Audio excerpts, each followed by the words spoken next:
बिस्मिल्लाहिर्रहमानिर्रहीम अल्हम्दुलिल्लाह वस्सलातु वस्सलाम अला रसूलिल्लाह व अला आलिहि वस्सहाबिहि अजमाइन रब्बि इश्रह ली सदरी व यस्सिर ली अमरी वहलुल उक़दतम मिन लिसानी यफ़क़हू क़ौली। अस्सलामु अलैकुम व रहमतुल्लाहि व बरकातुहू। जज़ाकुमुल्लाह खैर and welcome two things that matter. May Allah reward you for coming. काफ़ी चेहरे नए हैं तो थोड़ा सा दोबारा बताना चाहूँगा इस क्लास के बारे में। देखें, ये क्लास इंशाल्लाह वीकली है, हर वेडनेसडे को 5:30 हुआ करेगी, बल्कि ऐन मुमकिन है नेक्स्ट वीक टाइम थोड़ा पीछे ले आएँ क्योंकि मगरिब पीछे आ रही है। तो इस क्लास में इंशाल्लाह रेगुलर आइएगा, क्योंकि आने का फ़ायदा ज़्यादा तभी होगा अगर आप रेगुलर हैं, क्योंकि ये क्लास रैंडम क्लास नहीं है। मैंने लास्ट वीक भी बताया था, ये एक सिलेबस के मुताबिक क्लास है। तो हर टॉपिक पिछले से जुड़ा हुआ है। तो अगर आप एक टॉपिक मिस कर देंगे, एक क्लास मिस कर देंगे, तो यानी there can be a huge loss for you. But anyway इंशाल्लाह कोशिश करें जितना मैक्सिमम आ सकते हैं फॉर योर ओन गुड इंशाल्लाह ताला। और things that matter we are going to talk about वो चीज़ें जो हम भूले हुए हैं, हमारे कॉन्सेप्ट्स रिवाइज होने वाले हैं।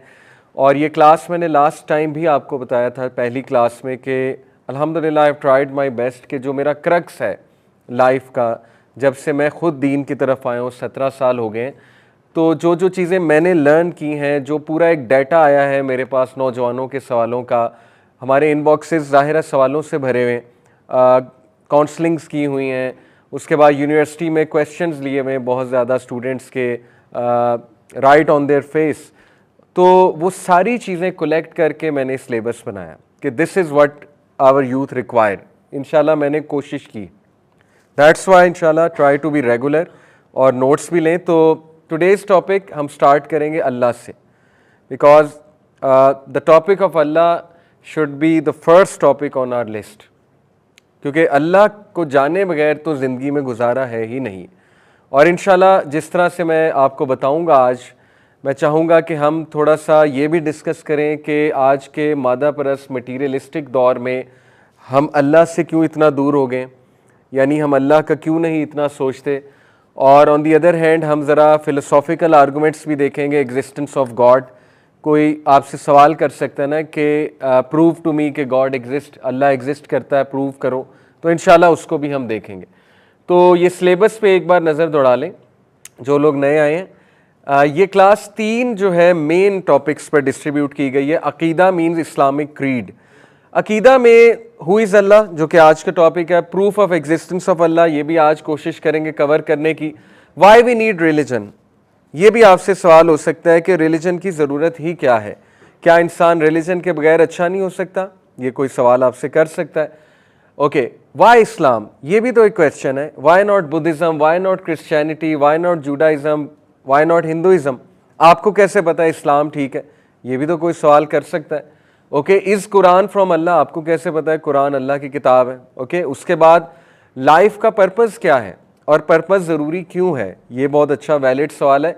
और तवक्कुल ऑन अल्लाह, ये भी अकीदे का टॉपिक है। उसके बाद हम आ जाएंगे तज़किया पे। तज़किया होता है, तज़किया नफ्स सुना होगा आप सब ने, ठीक है, अपना मुहासबा करना। तज़किया में जो जो टॉपिक्स हैं, इंपॉर्टेंस ऑफ नमाज, इसमें हम बहुत डिटेल में बात करेंगे। फिर बेनिफिट्स ऑफ नमाज, नमाज क्यों पढ़नी चाहिए, उसके बेनिफिट्स क्या है। स्ट्रेस मैनेजमेंट थ्रू नमाज, नमाज स्ट्रेस मैनेजमेंट कैसे कराती है, मैं आपको साइकोलॉजी के थ्रू बताऊंगा। हाउ टू बिल्ड ईमान, ईमान क्या है, ईमान घटता कैसे है, बढ़ता कैसे है, ईमान को बूस्ट कैसे करें, ईमान को बरकरार कैसे रखें, वगैरह वगैरह। हाउ टू कंट्रोल नफ्स, ये बहुत रेलेवेंट टॉपिक है यूथ से कि नफ्स को कैसे कंट्रोल करें। और उसके बाद इफ़ेक्ट्स ऑफ सिन, गुनाहों के असरात, ये तज़किया का टॉपिक है। पावर ऑफ ज़िक्र, concept of love and crush, ये भी तज़किया में आ जाता है। And concept of entertainment in Islam, ये हम डिस्कस करेंगे। उसके बाद लाइफ स्किल्स भी इस क्लास में मैं पढ़ाता रहूँगा, जिसमें क्या क्या है, positive emotions, how to be positive, how to think positive, why should we be positive. Okay, उसके बाद कंट्रोलिंग नेगेटिव थाट्स, ये पूरा एक स्किल है। नेगेटिव थाट्स कंट्रोल कैसे करने, ओसीडी क्या है, ओसीडी को कैसे कंट्रोल करना है। उसके बाद कुरानिक रूल्स ऑफ कम्युनिकेशन, बातचीत कैसे करनी है, बातचीत करने के उसूल क्या है, पब्लिक स्पीकिंग क्या है, वगैरह वगैरह। उसके बाद how to build a productive routine, ये बहुत इंपॉर्टेंट टॉपिक है। लोग समझ जाते हैं चीज़ें लेकिन उनसे फॉलो नहीं होती, वो कहते हैं कि अब इन पे एक्ट कैसे करें, कंसिस्टेंट कैसे रहें, प्रोडक्टिव रूटीन कैसे बनाएं, डिस्ट्रैक्शंस को कैसे अवॉइड करें, ये भी हम पढ़ेंगे इंशाल्लाह। और उसके बाद इमोशनल इंटेलिजेंस, ये एक टॉपिक पढ़ाऊंगा, बहुत इंपॉर्टेंट टॉपिक है, how to manage your emotions, ये बहुत बड़ा स्किल है। उसके बाद मैरिज के ऊपर हम डिटेल में पढ़ेंगे कि मैरिज के प्री रिक्विजिट्स क्या हैं, लाइफ पार्टनर कैसे सेलेक्ट करना चाहिए, उसके बाद शादी हो जाए तो क्या करना चाहिए, कैसे चलना चाहिए दोनों को, वगैरह वगैरह। तो देखिए ये ऐसे टॉपिक्स हैं कि आपको रेगुलर आना पड़ेगा और आपका दिल कर रहा होगा ये सारे टॉपिक्स एक ही दिन में पता लग जाएं, लेकिन अनफॉर्चुनेटली ऐसा नहीं है। ये क्लास कम से कम साल तो चलेगी, ये टॉपिक्स इतने लेंथी हैं, ठीक है। तो अगर आप चाहते हैं कि लेंथ में ये चीज़ें सीखें तो फिर रेगुलर आना पड़ेगा। तो बाकी यही क्लास माशाल्लाह गुलबर्ग में लास्ट अक्टूबर में मैंने शुरू की थी और देखें साल होने वाला है और अभी तक चल रही है और ऑलमोस्ट ये टॉपिक्स कवर हो गए हैं उसमें। तो यहाँ भी टाइम लगेगा, ये एक इन्वेस्टमेंट है इंशाल्लाह। और what's in it for you, ये भी मैंने लास्ट टाइम बताया था, आपको लालच देने के लिए, क्योंकि इंसान लालची है, वो जानना चाहता है कि मुझे क्या मिलेगा इस क्लास में आके, मैं क्यों आऊँ, मैं टाइम क्यों स्पेंड करूँ यहाँ आने के लिए, मैं चल कर क्यों आऊँ, गाड़ी चला के क्यों आऊँ, अच्छा खासा घर बैठा हूँ, घर बैठ के भी तो सुन सकता हूँ, वगैरह वगैरह। तो मैंने आपको लालच देने के लिए कुछ पॉइंट्स बताए थे, क्योंकि घर बैठ के वो फ़ायदा नहीं होगा जो यहाँ आकर होगा, क्योंकि एक स्पिरिचुअल गैदरिंग है। यहाँ पे आपकी दोस्तियाँ बनेंगी, यहाँ पे आप दोस्तों को ला सकते हैं, यहाँ पे आप इकट्ठे होंगे, यहाँ पे सवाल जवाब होंगे, यहाँ पे एक इंटरेक्शन होगी और यहाँ पर इंशाल्लाह ऐसी गैदरिंग को फरिश्तों ने अपने परों से घेरा होता है हदीस की रोशनी में।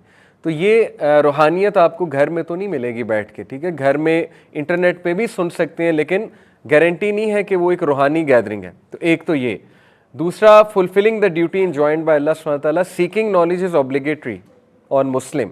तो ये ऑब्लिगेशन आप पूरी करने आ रहे हैं इस क्लास में, तो ये आप अपनी एक ड्यूटी फिल कर रहे हैं, ठीक है। ये आपकी ड्यूटी है, ये कोई अल्लाह पे एहसान नहीं है कि मैं यहाँ पे आऊँ और मैं अल्लाह पे एहसान जतलाऊँ कि मैं चला गया था। तो ये एक ड्यूटी है, you have to come to such circles, ठीक है, ये एक बात। उसके बाद बिकमिंग अल्लाह फेवरेट, हदीस में आता है कि जिससे अल्लाह मोहब्बत करता है अल्लाह ताला उसको दीन के इल्म पे लगा देता है। तो अगर आप रेगुलर आएंगे तो ये एक प्रूफ है अल्लाह आपसे प्यार करता है, क्योंकि रेगुलर इल्म के साथ वही जुड़ता है जिससे अल्लाह प्यार करता है। हैविंग सेड इट, अल्लाह सबसे प्यार करता है, लेकिन ज़्यादा प्यार उनसे करता है जो इल्म में रेगुलर हो जाते हैं, ठीक है, हदीस की रोशनी है। उसके बाद your path to paradise will become easy, नबी सल्लल्लाहु अलैहि वसल्लम ने फरमाया जो कोई इल्म के रास्ते में निकलता है जन्नत का रास्ता उसके लिए आसान बन जाता है। ये हदीस से बता रहा हूँ, तो ये आपको लालच देने के लिए, ठीक है, कि जन्नत का रास्ता ईजी हो जाएगा आपके लिए। उसके बाद इंक्रीज इन रिस्क, एक सहाबी अपने भाई की शिकायत लेके आए नबी सल्लल्लाहु अलैहि वसल्लम के पास, कहा या रसूलल्लाह ये आपकी गैदरिंग में बैठा रहता है, दुकान पर नहीं आता, बिजनेस पर नहीं आता। नबी सल्लल्लाहु अलैहि वसल्लम ने कहा इसको मत रोको मेरी गैदरिंग्स में आने से, क्योंकि इसके मेरी गैदरिंग में आने से तुम्हें रिस्क मिल रहा है। देखें, इल्म की गैदरिंग्स में जाने से रिस्क बढ़ता है। इसका ये मतलब नहीं कि बंदा दुनिया छोड़ दे और कुछ भी ना करे। बताने का मकसद है कि जब इल्म के लिए बंदा टाइम निकालता है तो अल्लाह ऑटोमेटिकली उसके मसाइल हल करता है, उसका रिस्क बढ़ाता है। कितनी सक्सेस स्टोरीज मैं आपको सुना सकता हूँ। अभी सुबह मैंने एक सक्सेस स्टोरी पढ़ी, एक सिस्टर, ये एक अरब सिस्टर है, उनकी स्टोरी है। उनको डॉक्टर ने जवाब दे दिया आपको औलाद नहीं हो सकती। वो सिस्टर मायूस हो गई, ठीक है, मेडिकल साइंस ने कह दिया आपको औलाद नहीं हो सकती, मायूस हो गई। किसी ने उन्हें मशवरा दिया आप इल्म के साथ जुड़ जाएं। उस सिस्टर ने कुरान सीखना शुरू कर दिया, क्योंकि अब एक जगह से ना उम्मीदी, उसने कहा चलो मैं अब दूसरी जगह अपने आप को इन्वेस्ट करूं। उसने कुरान सीखना शुरू कर दिया। विल यू बिलीव इट कि उसने अपने आप को इल्म के साथ जोड़ा, अल्लाह ताला ने कुछ साल बाद औलाद दे दी। ये वाक़यात हैं, सक्सेस स्टोरीज़ हैं। जब इंसान अल्लाह की राह में चलता है तो अल्लाह उसके मामलात खुद संभाल लेता है। बहरहाल अल्लाह किसी ना किसी तरह कॉम्पनसेट ज़रूर करता है, ठीक है, लेकिन हमारी इंटेंशन इस गैदरिंग में, मेन इंटेंशन आने की होनी चाहिए टू प्लीज़ अल्लाह, बस, बाकी अल्लाह संभाल लेगा। तो इंक्रीज़ इन रिस्क, फिर मर्सी ऑफ अल्लाह। नबी सल्लल्लाहु अलैहि वसल्लम ने फरमाया कि जब इंसान इल्म की गैदरिंग्स में आता है, ऐसी गैदरिंग्स में जहाँ अल्लाह का जिक्र हो रहा है, तो फरिश्ते उनके लिए दुआएं करते हैं, यानी अल्लाह ताला उन पर रहमत करता है, तो फरिश्ते दुआएं करेंगे हमारे लिए, ठीक है, हमारी मग़फ़िरत की दुआएं फरिश्ते करेंगे। उसके बाद बिकमिंग फॉर्मिडेबल फॉर शैतान, सुनन इब्ने माजा की हदीस है, नबी सल्लल्लाहु अलैहि वसल्लम ने फरमाया जब एक इंसान इल्म के लिए निकलता है तो शैतान उससे डरता है। शैतान एक आलिम से डरता है। आलिम से यहाँ पे मुराद है इल्म हासिल करने वाला। तो जब आप इस गैदरिंग के लिए आए हैं तो शैतान के लिए आप फॉर्मिडेबल हो गए हैं, ठीक है, और शैतान आपसे डरने लगा है कि अब ये बंदा जो है ना ये इल्म हासिल करके तगड़ा बन जाएगा। और लास्ट सेकंड लास्ट, गेटिंग दुआज of all those in heaven and earth. नबी सस ने फरमाया जब इंसान इल्म के लिए निकलता है तो तमाम मखलूक़ात उसके लिए दुआएं करती हैं, यहाँ तक कि समंदर में मछलियाँ उसके लिए दुआएं करती हैं। Can you believe it?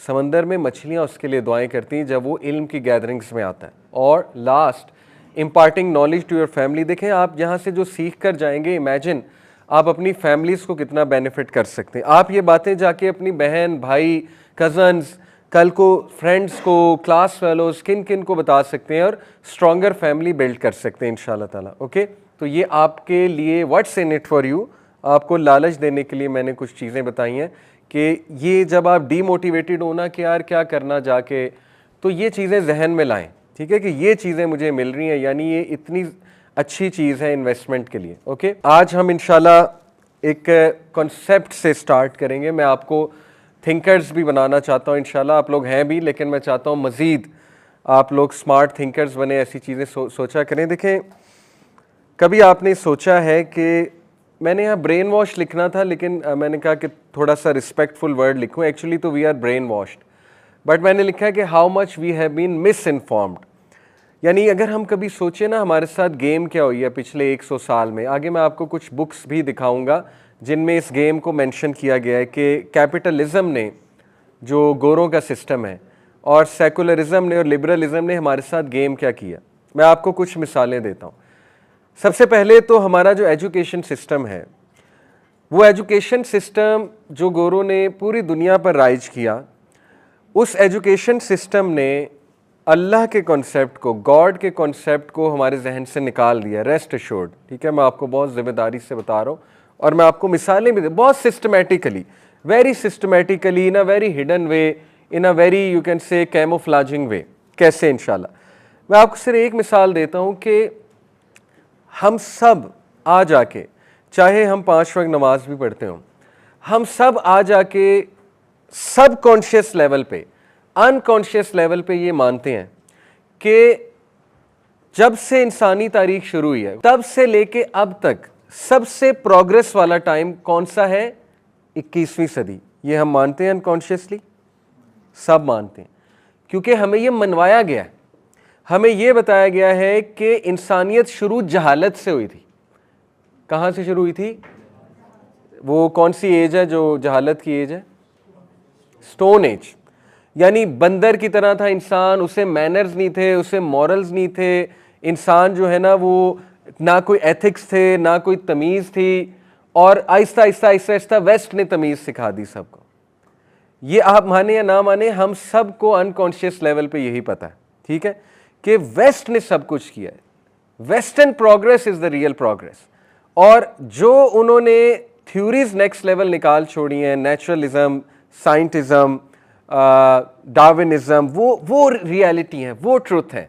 बाकी सब जो है वो सब्जेक्टिव बातें हैं, ऑब्जेक्टिव ट्रुथ सिर्फ वो हैं। और कितनी बड़ी ये देखें एक ज्यादती है कि कुरान मजीद हमें क्या बताता है। कुरान मजीद सूरह अल-बकरा की आयत नंबर 213 मैं आपको कोट भी कर रहा हूँ। अल्लाह ताला कहते हैं कि तमाम इंसानियत एक उम्मत थे, और अल्लाह ने इंसानियत शुरू कहाँ से की? हज़रत आदम से। क्या हज़रत आदम जाहिल थे? कभी आपने सोचा है? क्या हज़रत इदरीस जाहिल थे? क्या हज़रत नूह जाहिल थे? नाउज़ुबिल्लाह। ये बात दुरुस्त है कि जो हमें बिल्डिंग्स और ये प्रोग्रेस नज़र आती ये अब की है, लेकिन इंसानियत शुरू मॉरल से हुई थी, इंसानियत शुरू तौहीद से हुई थी, बाद में चीज़ें ख़राब हुई हैं। Actually it is the opposite. हमें क्या बताया गया? नहीं, शुरू में काम ख़राब था, बाद में चीज़ें ठीक हुई और अब परफेक्ट है। इसलिए हम में से हर बंदा जो है वो कहाँ से इंस्पायर्ड है? आईवी लीग यूनिवर्सिटी से। हम में से हर बंदा बाहर जाना चाहता है। ऑल्दो हैविंग सेड इट, गोरों ने बहुत काम किया है, मैं इसको एक्नॉलेज करता हूँ, बड़ी मेहनत की है, बहुत अच्छी चीज़ें भी हैं। मैं आपको उन्हीं की क्रिटिक्स बता रहा हूँ, ये मेरी बातें नहीं है, ये गोरों की ही क्रिटिक्स हैं, गोरों की ही का ही क्रिटिसिज्म है कि अपने ही सिस्टम पे कि किस तरह इंसानियत को इस बात पर मिस इन्फॉर्म कर दिया गया है कि हर कल्चर जाहिल था, हर कंट्री जाहिल थी, सिर्फ और सिर्फ जो है ना वो सुपर पावर जो है वो इस वक्त मॉरल है, वही एथिकल है, वही सारे स्टैंडर्ड्स बनाएंगी, वही सारे वैल्यूज़ बनाएंगी, और जो पीक उन्होंने रीच कर लिया वो पीक इंसानियत के पास कभी नहीं थी। तो ये एक धोखा है, बहुत बड़ा धोखा है। हर नबी मॉरल्स लेकर आया था कि नहीं लेकर आया था? हर नबी एथिक्स लेकर आया था कि नहीं लेकर आया था? तमीज़ इंसानों को किसने सिखाई है? अंबिया ने। हमें कहते हैं स्टोन एज थी, बंदर जैसे लोग थे सारे, उनको तो बोलना नहीं आता था। हज़रत आदम बोलते थे कि नहीं बोलते थे? हाबील कबील बोलते थे कि नहीं बोलते थे? हज़रत आदम दुआ करते थे कि नहीं करते थे? आपको तो बताया जा रहा है इंसानों को बोलना भी नहीं आता था, लैंग्वेज भी बाद में इवॉल्व हुई। तो आपने देखा है कि मुसलमान होने के बावजूद हमारे कॉन्सेप्ट्स यही हैं, नहीं नहीं नहीं, पहले तो वो इंसान बहुत ही जाहिल था, उसको तो बात करनी नहीं आती थी, ये तो आहिस्ता आहिस्ता इंसान को मैनर्स आए। और जब भी मैनर्स का वर्ड आएगा, एथिक्स का वर्ड आएगा, आपके जहन में कौन सी कंट्री आएगी? सच बताएं। UK, America, this is called, यही तो वो है ना एक चीज़, मीडिया जिसके पास है वो कंट्रोल करता है दुनिया को, यही तो चीज़ है। आपके जहन में कभी अरब्स नहीं आएंगे। Arabs will be last people in your mind जिन्होंने एथिक्स सिखाए हैं दुनिया को, ठीक है। इस्लाम ने जो औरत को तहफ़्फ़ुज़ दिया, that will be last thing in your mind. अगर आपको इस्लाम का नहीं पता, आपके जहन में सबसे पहले क्या आएगा? वुमेन राइट्स का जब वर्ड आता है आपके जहन में क्या आता है? सबसे पहले अमेरिका आता है कि नहीं आता है? सबसे पहले वुमेन राइट्स अगर हम तारीख में जाएं इस्लाम ने दिए, ठीक है। एनीवे, हैविंग सेड इट, मैं बार बार ये डिस्क्लेमर दे रहा हूँ, बहुत अच्छी चीज़ें भी उन्होंने की हैं, वो मैं इंशाल्लाह बाद में बयान करूँगा, लेकिन अभी मैं आपको क्रिटिक बता रहा हूँ, ठीक है। इसी तरह देखिए हमारा एजुकेशन सिस्टम, हमारे एजुकेशन सिस्टम को जिस तरह सिस्टमेटिकली चलाया गया है, ठीक है। अगर if you look at the creation, क्योंकि आज टॉपिक है अल्लाह, अल्लाह ताला कौन है। If you look at creation, वल्लाही हर चीज़ मिरेकल है, हर चीज़ मिरेकल है। अगर आप सिर्फ वाटर साइकिल को देख लें, पूरा मिरेकल है। अगर आप सिर्फ ये सोच लें कि वाटर बनता कैसे है, वो एक मिरेकल है। अगर आप सिर्फ ये सोच लें बच्चे की पैदाइश कैसे होती है, एक मिरेकल है। अल्लाह के मिरेकल्स हर जगह हैं, और मिरेकल जब नज़र आता है तो बंदा अल्लाह को सजदा करता है, बंदा अल्लाह का क्या होता है? शुक्रगुजार और अल्लाह के करीब होता है। पुराने लोग अल्लाह के साथ पता है उनका क्यों ताल्लुक था? उन्हें मिरेकल्स नज़र आते थे। They were not brainwashed like us, they used to see, they used to come in awe, बादलों को देख के, पहाड़ों को देख के, they used to praise Allah. हमें क्या किया हमारे एजुकेशन सिस्टम ने? मिरेकल का वर्ड रिमूव किया, मदर नेचर डाला, चांस डाला, साइंटिफिक फिनोमेना डाला। समझ रहे हैं? Mother nature, chance, scientific phenomena और emergent property. What a beautiful word, emergent property. What is emergent property? Consider water. मैं आपको सिर्फ ये इसलिए चीज़ें बता रहा हूँ कि सोचा करें, कुछ तो गड़बड़ हुई है ना। मैंने लास्ट क्लास में आपसे पूछा था कि 3 मसाइल बताएं जो हमने हल करने हैं। सबसे बड़ा मसला मुसलमानों का इंटेलेक्चुअल प्रॉब्लम है। मुसलमान इंटेलेक्चुअली है मुसलमान, लेकिन सजदा किसी और को करता है, ठीक है, क्योंकि इंटेलेक्चुअली वो नहीं समझता कि इस्लाम कुछ चीज़ है, या इंटेलेक्चुअली वो नहीं समझता कि मुसलमान कोई चीज़ है, ठीक है। जब भी इंटेलेक्चुअलिज्म की बात आती है, उसकी सोच जाती आईवी लीग की तरफ, उसकी सोच जाती हार्वर्ड की तरफ। और ये बार बार मैं डिस्क्लेमर इसलिए दे रहा हूँ कि हम उन चीज़ों की तारीफ़ करते हैं जो गोरों ने अच्छी चीज़ें की हैं, ठीक है, वो भी इंसान है, बट मैं आपको दूसरी साइड भी, क्रिटिक भी बता रहा हूँ। देखें, पानी, पानी क्या है? What is water? Formula H2O, 2 hydrogen और 1 ऑक्सीजन। क्या लैब में आप 2 हाइड्रोजन 1 ऑक्सीजन से पानी बना सकते हैं? अगर बना सकते हैं तो पानी का तो मसला ही हल है। क्या ख्याल है, वाटर शॉर्टेज हो सकती है कभी दुनिया में? बना कर दिखाएं। हाइड्रोजन के 2 एटम्स लें, ऑक्सीजन लें, बना कर दिखाएं। कैसे बनता है? नहीं बन सकता जब तक अल्लाह की इन्वॉल्वमेंट नहीं है, और ये साइंटिस्ट को भी बात पता है। साइंटिस्ट ये कहते हैं कि पानी मिरेकुलसली बनता है। वो कहते हैं हाँ ये हमें पता है 2 हाइड्रोजन है 1 ऑक्सीजन है, लेकिन वो मिक्सअप होकर किस तरह पानी बनाते हैं, उस मिक्सअप होने को की में एक चीज इन्वॉल्व है, उस चीज को कहते हैं एमर्जेंट प्रॉपर्टी। गॉड को निकाला, पुराने साइंटिस्ट क्या कहते थे? God made it. उन्होंने क्या किया, गॉड को निकाला, कहा एमर्जेंट प्रॉपर्टी है। एमर्जेंट प्रॉपर्टी क्या है, जरा गौर से सुनिएगा, ये आपके सामने है। Emergent properties are properties that are not evident in the individual components of a system.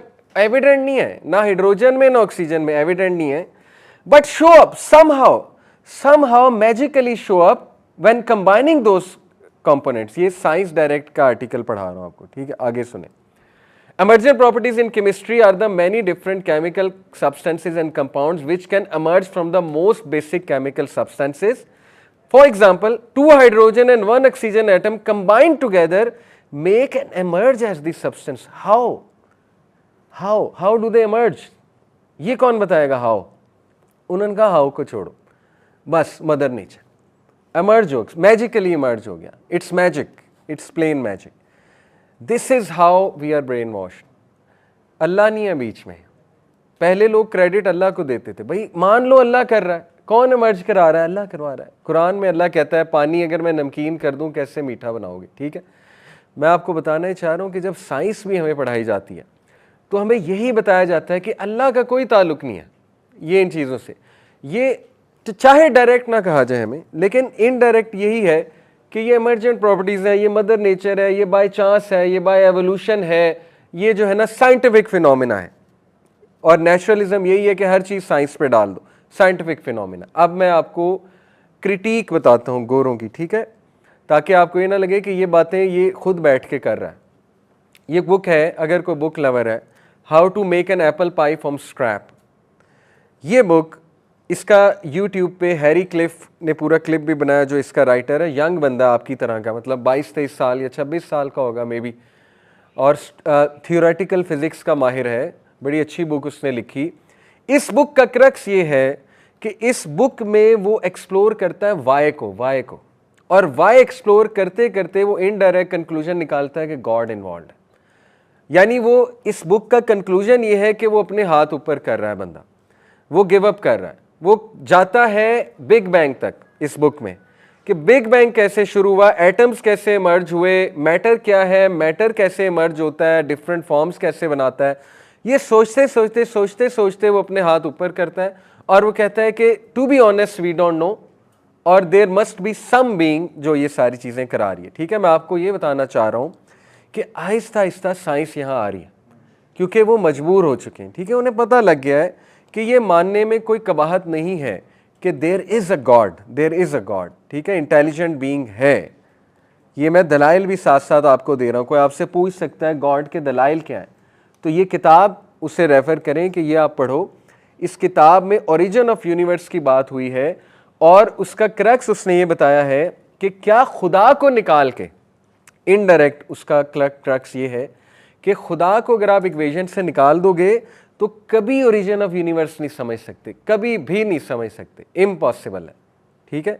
उसके बाद ये books, deaths of despair, by the way ये जो बंदा है एंगस डेटन, मे बी मैं तलफ़ुज़ थोड़ा ऊपर नीचे ना कर दूं, एनीवे ये बंदा नोबेल प्राइज़ विनर है। ये कोई एमी जो वो नहीं है, टॉम डिक एंड हैरी नहीं है ये, ठीक है। एंगस ये नोबेल प्राइज़ विनर इकोनॉमिस्ट है, ओके, सर्च हिम आउट।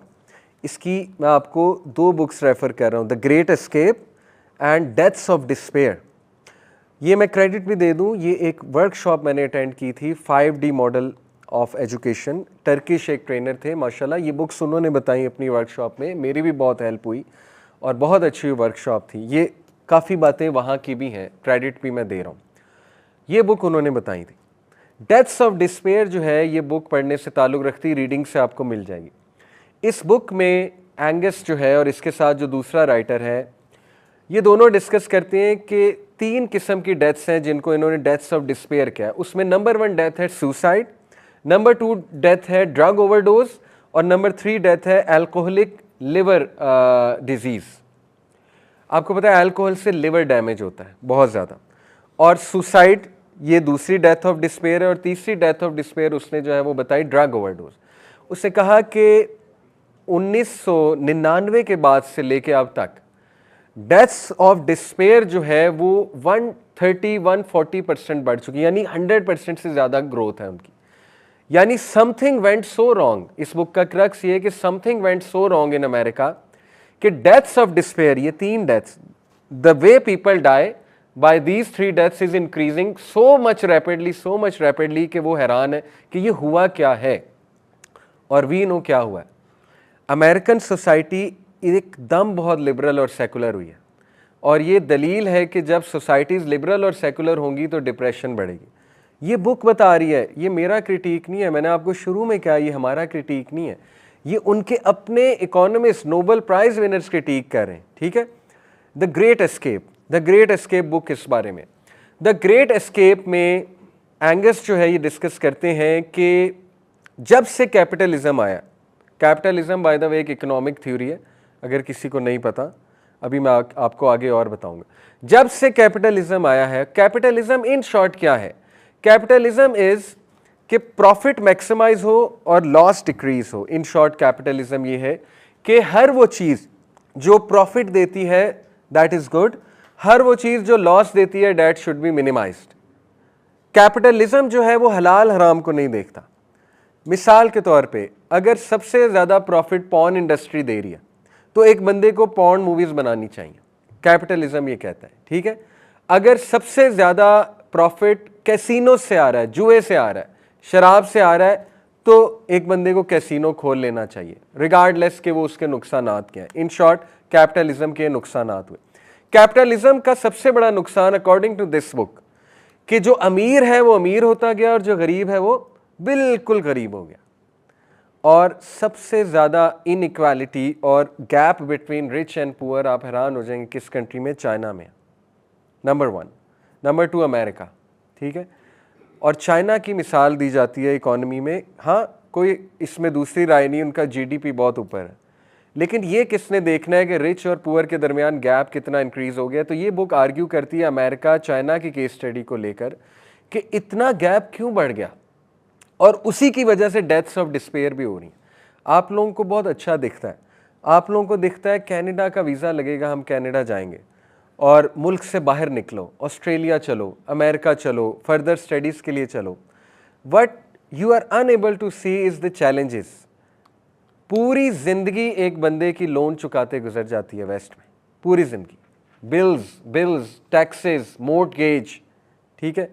हाँ अपॉर्चुनिटीज़ तो हैं, लेकिन opportunities come with a price, और वो प्राइस इस बुक में डिस्कस्ड है कि अगर आपने यहाँ आना है तो सोच कर आओ। एक मूवी है, मूवीज़ यूजली मैं रिकमेंड नहीं करता, लेकिन चूंकि इससे रिलेटेड है, द गुड नर्स। वो मूवी में अमेरिकन हेल्थ केयर सिस्टम को एक्सपोज किया है, ठीक है, कि American health care system because of capitalism लोगों की अमवात करा रहा है। ये उनका आर्ग्यूमेंट है, ट्रू स्टोरी है द गुड नर्स, ठीक है।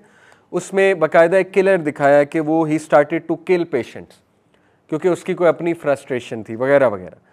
तो दूर के ढोल सुहाने, ठीक है, दूर से बहुत अच्छा लगता है। उसके बाद तीसरी book excellence without a soul, ये किसने लिखी है, हैरी आर लुइस।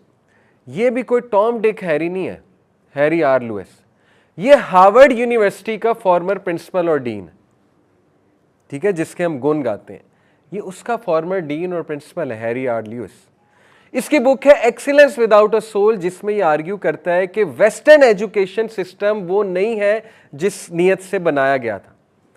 और इसमें ये आर्ग्यू करता है, ये देखें क्या लिखा है, does liberal education have a future, क्या लिबरल एजुकेशन का कोई फ्यूचर है। और ये आर्ग्यू करता है नहीं। क्यों? क्योंकि ये कहता है कि लिबरल एजुकेशन इंसान को जानवर बना रहा है।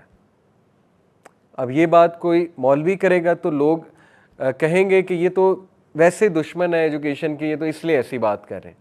लेकिन ये हार्वर्ड यूनिवर्सिटी का प्रिंसिपल बात कर रहा है कि लिबरल एजुकेशन इंसान को इंसान नहीं बना रहा, क्योंकि लिबरल एजुकेशन ने आपकी पूरी सोल को एक्सट्रैक्ट कर लिया, आपकी जो रूह थी, जो रूहानियत थी इंसान के अंदर, उसको एक्सट्रैक्ट कर लिया, उसको ख़त्म कर दिया। ये इसका आर्गूमेंट है और मैं आपको इसकी दलील देता हूँ। ये सिर्फ बातें नहीं हैं, ये इस सदी का सबसे इंपॉर्टेंट सर्वे है, the American freshman national norms fall 2015, ठीक है।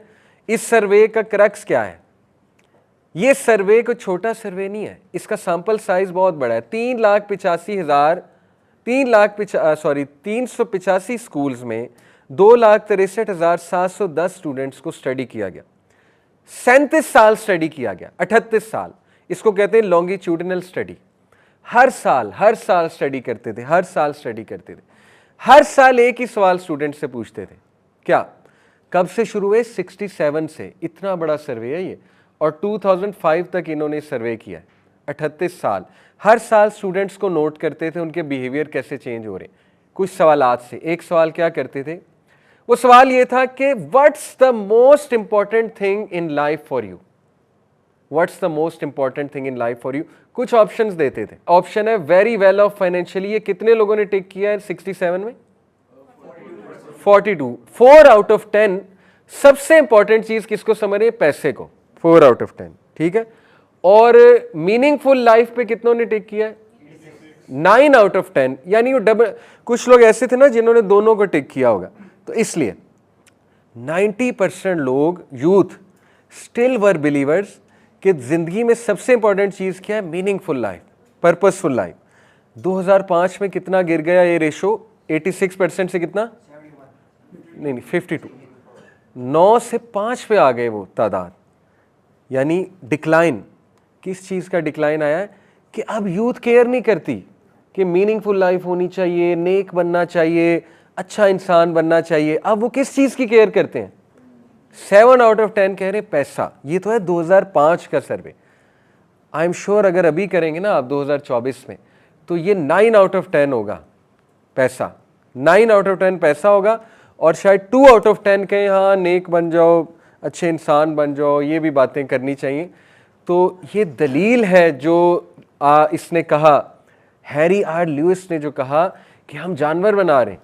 हमारी यूनिवर्सिटी से बच्चा इंसान नहीं बन रहा है, हमारी यूनिवर्सिटी से बच्चा जो निकल रहा है वो खा जाएगा कल को किसी को जाके। बहरहाल घबराने की बात नहीं। ये वर्ड्स मैं इसलिए इस तरह के यूज़ कर रहा हूँ कि ये परेशान कुन बात है। आपको पता है साइकोलॉजिस्ट, सोशियोलॉजिस्ट कह रहे हैं वो शादियाँ कैसे चलाएंगे बच्चे। इतना डोपामीन इनका हाई है, इतना इन पे मी सवार है, ये कैसे शादियां चलाएंगे? ये सेक्रीफाइसेस कैसे करेंगे? कॉम्प्रोमाइजेस कैसे करेंगे? ये लोग एल्डरली को कैसे ट्रीट करेंगे? ये साइकोलॉजिस्ट की फिक्रें हैं आजकल की कि ये तो एल्डर लोगों को फेंकेंगे, ये तो कहेंगे हमारे पास टाइम नहीं है अब्बा अम्मा को टाइम देने का, इनको तो ओल्ड एज होम में कराओ। ठीक है, तो ये एक मॉरल क्राइसिस इस लेवल का चल रहा है जो मैंने आपको इस सर्वे से बताया। तो 3 क्राइसिस साइकोलॉजिस्ट कहते हैं और सोशियोलॉजिस्ट, जो मैंने आपको कहा था 3 बड़ी चीज़ें मुझे बताएं लास्ट क्लास में, ये हैं वो 3 बड़ी चीज़ें। Existential crisis, moral crisis, meaning crisis. Existential crisis क्या है? लोगों को समझ ही नहीं आ रही हमारी एग्जिस्टेंस का मकसद क्या है। कैपिटलिज्म ने इतना फंसा दिया है, बिल्स दे जाओ, फिर वो कंज्यूमरिज्म की पूरी एक दुनिया है, सारी उम्र मर जाओ चीज़ें लेने में। वो सूट ले लो, ये ले लो, ये गाड़ी ले लो, ये घर ले लो, ये चीज़ ले आओ, वो कर लो, ये कर लो, यानी मर जाओ, यही चीज़ों में मर जाओ, खप जाओ। इसको कहते हैं एग्जिस्टेंशियल क्राइसिस। उसे समझ ही नहीं आ रही बंदे को, आज के बंदे को, मैं एग्जिस्ट क्यों कर रहा हूँ। आ जाके उसको यही समझ आ रही मैं एक मशीन हूँ, मैंने बस मशीन की तरह पैसा कमाना है, पैसा लाना है, पैसा खाना है, चीज़ें खरीदनी है, और बस ये मेरा मकसद है। और ये कितने अफसोस की बात है कि अशरफुल मखलूकात को एग्जिस्टेंशियल क्राइसिस हो गया। वो समझ ही नहीं रहा मेरी एग्जिस्टेंस का मकसद क्या है। दूसरा क्राइसिस मॉरल क्राइसिस, वो आपको नज़र आ रहा है सर्वे में, मैंने दिखाया आपको। मॉरल क्राइसिस क्या है कि पता ही नहीं मोरालिटी होती क्या है, मॉरल बनना है, ये समझ ही नहीं मॉरल बनना है। और इसकी दलील आपके सामने है। वो मूवी जिसमें 235 बार एफ वर्ड्स हैं, वो टीवी सीरीज़ जिसमें गालियां ही गालियां हैं, न्यूडिटी ही न्यूडिटी है, वो यूथ की फेवरेट टीवी सीरीज़ है। पूछ लें आप, सबसे फेवरेट टीवी सीरीज़ कौन सी? Peaky blinders. गालियां ही गालियां, drugs, crime, game of thrones, number 1, कितना अर्सा नंबर 1 चलिए। तो ये मॉरल क्राइसिस नहीं तो ये क्या है? यानी कलेक्टिवली दिमाग इतना ख़राब हो चुका है, मतलब सॉरी मैं थोड़े हार्श वर्ड्स यूज़ कर रहा हूँ, कलेक्टिवली इंसानियत का दिमाग इतना ख़राब हो चुका है कि वो अच्छी चीज़ों को नापसंद करते हैं और इमोरल चीज़ों को पसंद कर रहे हैं, इमोरल चीज़ों को बाय कर रहे हैं। यानी इससे ज़्यादा इंटेलेक्चुअल डिक्लाइन तो ह्यूमैनिटी का कभी नहीं आया। यानी शैतान has made an excellent plan. शैतान जो है ना प्रॉफिट भी कमा रहा है, पैसे भी कमा रहा है और इमोरल भी कर रहा है इंसानों को। कैन यू बिलीव इट कि एक बंदा इमोरल बनने के लिए पैसे भी देता है। एक तो है ना कि इमोरल वैसे ही अल्लाह माफ़ करे बुराई में पड़ गया है, वैसे ही पड़ गया है। एक है कि पैसे दे रहा है कि मैं ख़रीद रहा हूँ, इमोरलिटी को मैंने ख़रीदना है। इतना इंटेलेक्चुअल डिक्लाइन तो कभी नहीं आया था ह्यूमैनिटी का, कभी भी नहीं आया था। ठीक है, हम में से कितने लोग हैं, देखें आई अंडरस्टैंड एंटरटेनमेंट करनी है, ठीक है, किसी ने नेटफ्लिक्स की सब्सक्रिप्शन की, हो सकता है वो अच्छी चीज़ें देखता हो, डॉक्यूमेंट्रीज़ देखता हो, हम नहीं जज करते, लेकिन जस्ट एक थॉट आपको दे रहा हूँ। देखें हम में से कितने लोग ये सोचते हैं कि नेटफ्लिक्स सब्सक्रिप्शन करें या किसी चैरिटी ऑर्गेनाइजेशन को सब्सक्राइब करें पर मंथ। हज़ारों चैरिटी ऑर्गेनाइजेशन है जो मंथली सब्सक्रिप्शन लेती हैं। हमारी सोच तो कभी नहीं गई कि उस वहाँ सब्सक्राइब कर लें। अखुवत पाकिस्तान में आपको मिसाल देता हूँ, अखुवत है, मंथली सब्सक्रिप्शन है उनकी। अलखिदमत की मंथली सब्सक्रिप्शन है, और बहुत सी हैं। तो कितनों का जहन गया है मंथली सब्सक्रिप्शन वो कर लें, ज़्यादातर का कहाँ जाता है नेटफ्लिक्स कर लें। अगेन हो सकता है लोग अच्छी चीज़ देखते हो, ठीक है, लेकिन मैं आपको बताना चाह रहा हूँ दिस इज़ मॉरल क्राइसिस। अगर ये मॉरल क्राइसिस नहीं तो मॉरल क्राइसिस क्या है, राइट? यानी वो हदीस मुझे याद आती है कि हदीस है, उसके अल्फाज, उसका कॉन्टेक्स्ट बता रहा हूँ कि एक वक्त ऐसा आएगा कि लोग पैसे दे के बुराई खरीदेंगे। कितनी क्लियर हदीस है, अल्लाह अकबर, कितनी क्लियर हदीस है। पैसे दे के बुराई परचेज करेंगे, ठीक है। तो ये आपको सोचना चाहिए। आपको डिस्करेज करना मकसूद नहीं है, ठीक है, आपको सिर्फ जगाना मकसूद है, ठीक है। Don't get discourage by these things. As long as Islam है, मुसलमान है, इंशाल्लाह देयर इज़ होप, ठीक है, डोंट वरी। मीनिंग क्राइसिस, तीसरा है मीनिंग क्राइसिस। लोगों की ज़िंदगियों से मीनिंग ख़त्म हो चुका है, शादियों से मीनिंग ख़त्म हो चुका है, फैमिली सिस्टम से मीनिंग ख़त्म हो चुका है, एजुकेशन सिस्टम से मीनिंग ख़त्म हो चुका है, हेल्थ केयर से मीनिंग ख़त्म हो चुका है, जॉब से मीनिंग ख़त्म हो चुका है। लोग रोबोट्स बन चुके हैं, डॉक्टर्स पे डॉक्टर्स निकल रहे हैं, रोबोट्स हैं सारे, ना उनकी तरबियत है, ठीक है। आपको लगेगा आज मैं बहुत क्रिटिकल हुआ हूँ, लेकिन सच बोलना है, मैंने क्या करूँ, इतने सालों से चीज़ें देख रहे हैं। फार्मास्यूटिकल इंडस्ट्रीज, अब कंपनीज आती हैं, डील्स करती हैं डॉक्टर से, हमारी दवाई बेचें। डॉक्टर्स बगैर चेक करे वो दवाइयाँ लिखते हैं, खुद भी पैसे कमाते हैं। हॉस्पिटल्स कैसे पैसा कमा रहे हैं आपको पता है। मीनिंग ख़त्म हो चुका है ना, मीनिंगलेस जनरेशन है, पता ही नहीं करना क्या है। कैरियर चूज़ करना है, meaning is the last thing.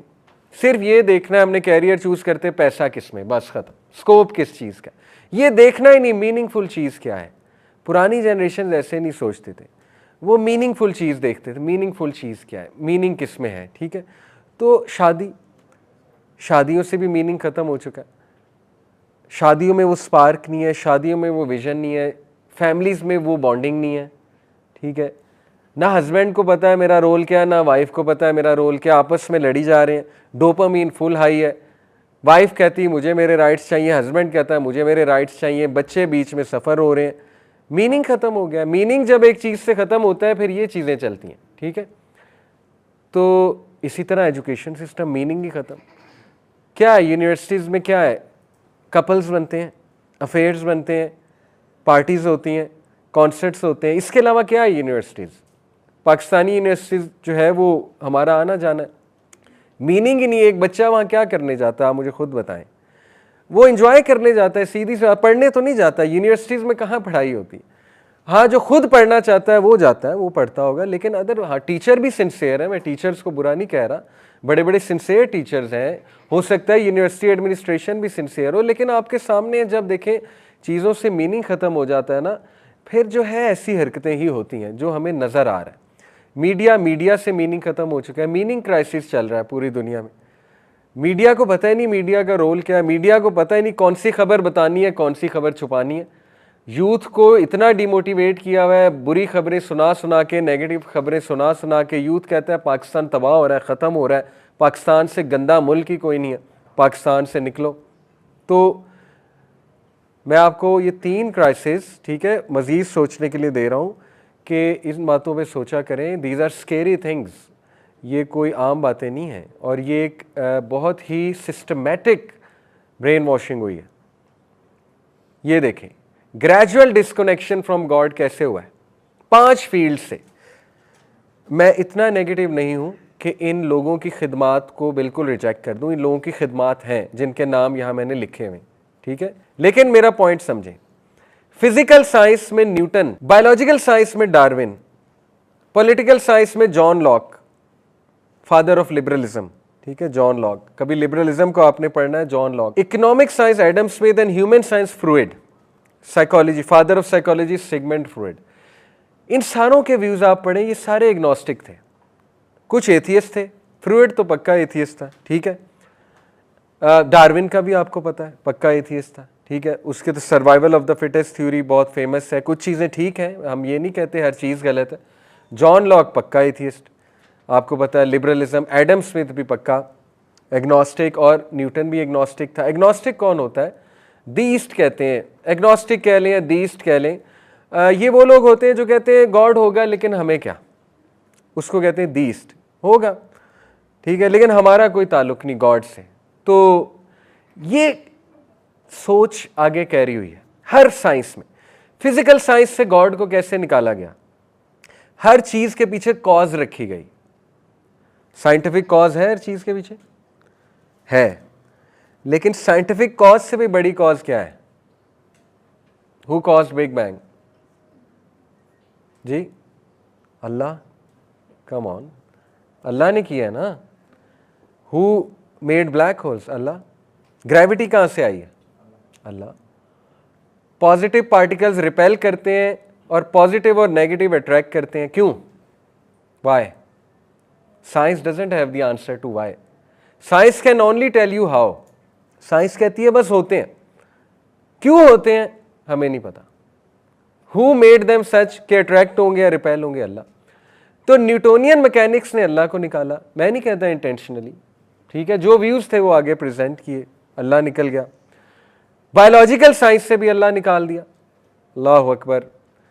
हमारे बच्चों ने कभी बायो पढ़ते हुए, मेडिकल के अगर कोई यहाँ स्टूडेंट्स बैठे हैं, कभी आपने मेडिकल की बुक्स में मेडिकल पढ़ते हुए कभी अल्लाह की कदर आई है? दिल में आती होगी, मैं मेजॉरिटी की बात करूँ, कभी कदर आई है? कभी वाव आया? वाव, आँख को देख के, ब्रेन को देख के, कभी डीएनए को सोच के वाव आया आपके दिल से? कैसे आएगा जब आपको डार्विन बता रहा है कि ये तो एवोल्यूशन है, ये तो सिंगल सेल से एक कॉम्प्लेक्स ऑर्गेनिज्म इमर्ज हुआ है। तो अल्लाह कहाँ है बीच में? अल्लाह को तो क्रेडिट दिया ही नहीं जा रहा।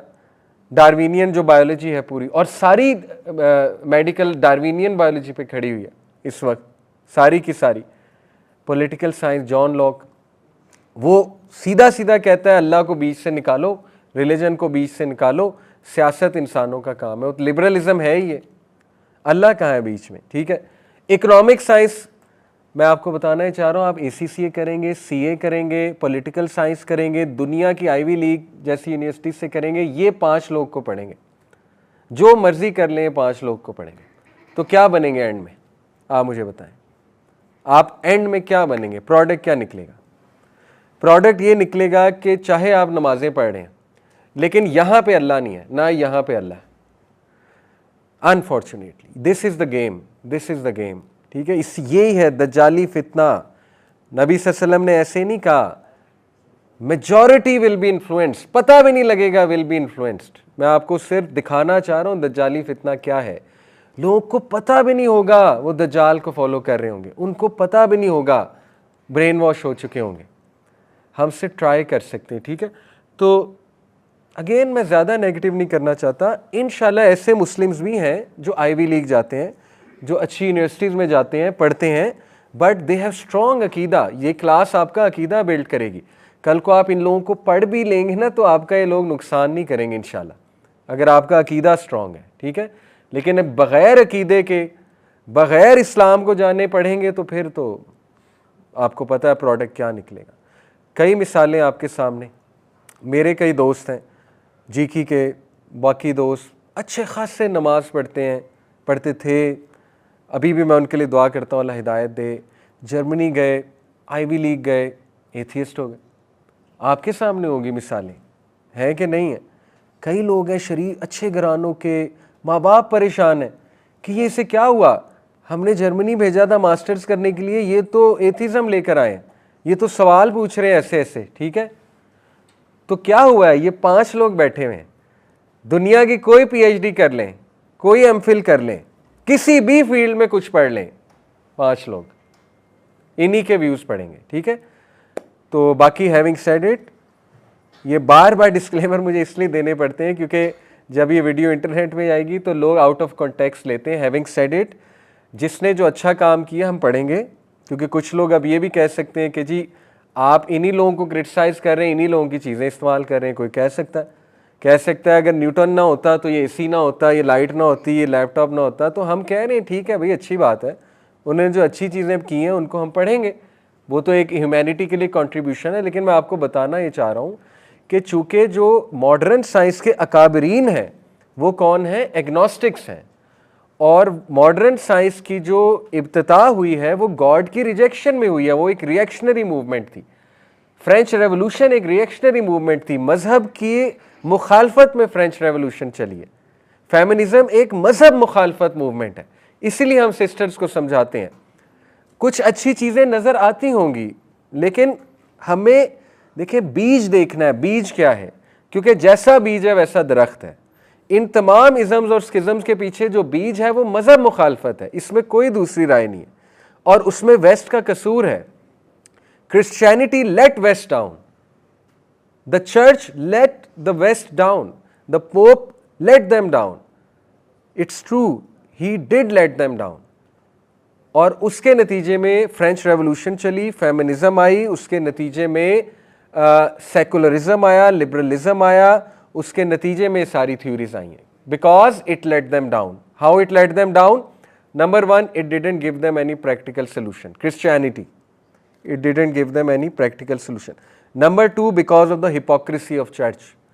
चर्च ने हिपोक्रेसी दिखाई, जो साइंटिफिक मिस्टेक्स थी बाइबल में उसको एक्सेप्ट नहीं किया और साइंटिस्ट को कत्ल करवाया।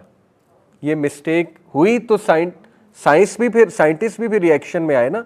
जो औरत पढ़ी लिखी होती थी उसको विच कह के जला देते थे, आप पढ़ें चर्च की हिस्ट्री जाकर, तो उनकी मिस्टेक्स इतनी ग्रेव है कि वेस्ट को सेकुलरिज्म की तरफ आना पड़ा, लिबरलिज्म की तरफ आना पड़ा। लेकिन मुसलमान जब ये कहता है कि भाई मज़हब की ज़रूरत ही क्या है, तो इसका मतलब है उसने इस्लाम नहीं पढ़ा, वो सिर्फ उन्हीं को फॉलो कर रहा है। आप समझ रहे हैं मेरा काम? हमारे जो पाकिस्तानी लिबरल है ना, उनका मसला पता है क्या है, वो वेस्ट की केस स्टडी उठा के पाकिस्तान पे भी लगा देते, इस्लामिक सोसाइटीज़ पे भी लगा देते। उनको ये पता ही नहीं है कि वेस्ट रिलीजन से क्यों मुतनफ़र हुआ, क्योंकि उनके पास कौन सा रिलीजन था? Christianity, and Christianity really late them down. हमारे पास क्या है? Did Islam let us down? तो फिर आप क्यों लगा रहे हैं वो? आपको तो चाहिए इस्लाम के थ्रू उन्हें भी बताएं, ठीक है।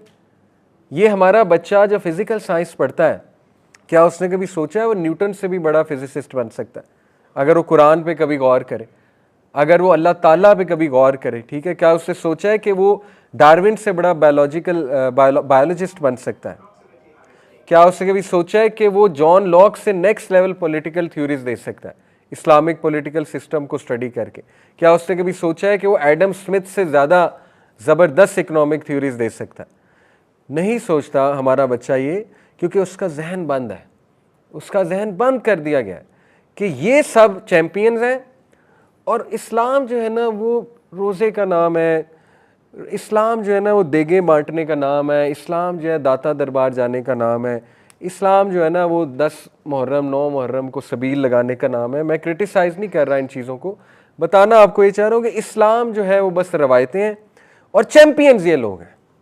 इंटेलेक्चुअलिज्म की जब बात होगी तो ये आएंगे, हाँ जब देगों की बातें आएंगी तो इस्लाम आ जाएगा, हाँ जब कोई जिक्र करना है तो इस्लाम आ जाएगा, अदरवाइज वर्ल्ड प्रॉब्लम सॉल्व करने हैं तो John Locke, global issue solve करने हैं तो ये अपना एडम स्मिथ, ठीक है। अदरवाइज इस्लाम को देखने की कोई ज़रूरत नहीं। ये है दज्जालियत, और इसीलिए मैं ये क्लास करवा रहा हूँ कि आप लोग के जहन खुलें और आप लोग को प्रैक्टिकल सोल्यूशन मिलें। देखें, ये बातें सुन के हो सकता है फ्रस्ट्रेशन भी आए, और it's very easy to get frustrated. बहुत से लोग फ्रस्ट्रेट हो सकते हैं, वो कह सकते हैं कि अब जी क्या करें या क्या करें, या वो हो सकता है एक्सट्रीमिज़म की तरफ चले जाएं, वो कहें कि नहीं नहीं ये पढ़नी ही नहीं चाहिए। ये भी एक एक्सट्रीमिज़म है, ठीक है। मैं ये नहीं कह रहा है पढ़नी ही नहीं चाहिए, स्कूल्स बंद कर दो, यूनिवर्सिटीज़ बंद कर दो, सब कुछ बंद कर दो, ये तो एक एक्सट्रीम ओपिनियन है ना। हम कहना ये चाह रहे हैं कि the way these things should be taught should be changed, और ये मुसलमान ही चेंज कर सकता है। मैं आपको समझाना ये चाह रहा हूँ, ठीक है। ये जो बुक है, और इन शॉर्ट अगर मैं आपको एक जुमले में बताऊं कि हम सब के साथ गेम क्या हुई है, हम सब के साथ गेम ये हुई है कि हमें अब्दुल्ला से अब्दुस सेल्फ बनाया गया। From Abdullah to Abdus self. Abdullah क्या होता है? अल्लाह का बंदा। अब्दुस सेल्फ क्या होता है? अपना बंदा।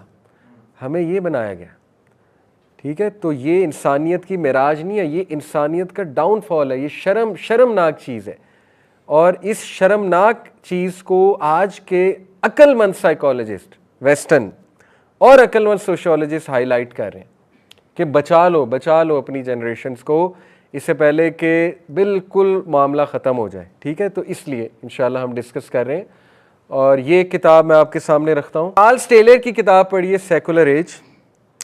इसमें आपको सब समझ आ जाएगा वेस्ट सेकुलरिज्म तक कैसे आया, what were the reasons they became secular, और secular age what it has to offer। Secular age क्या ऑफर कर रही है, ठीक है।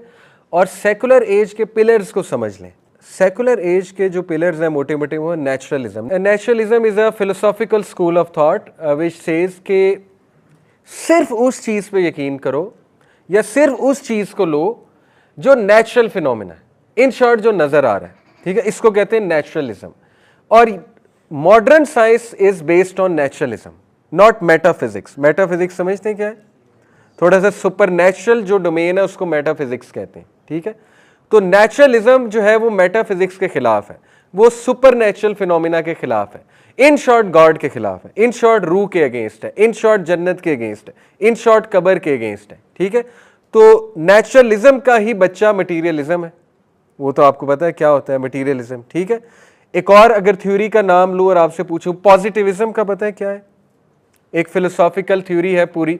पॉजिटिविज्म का मतलब है recognising only that which can be scientifically verified, यानी वो चीज़ सिर्फ पॉजिटिव है, यानी पॉजिटिव से मुराद है थम्स अप, जिसको हम लेंगे, जो वेरीफाइबल है।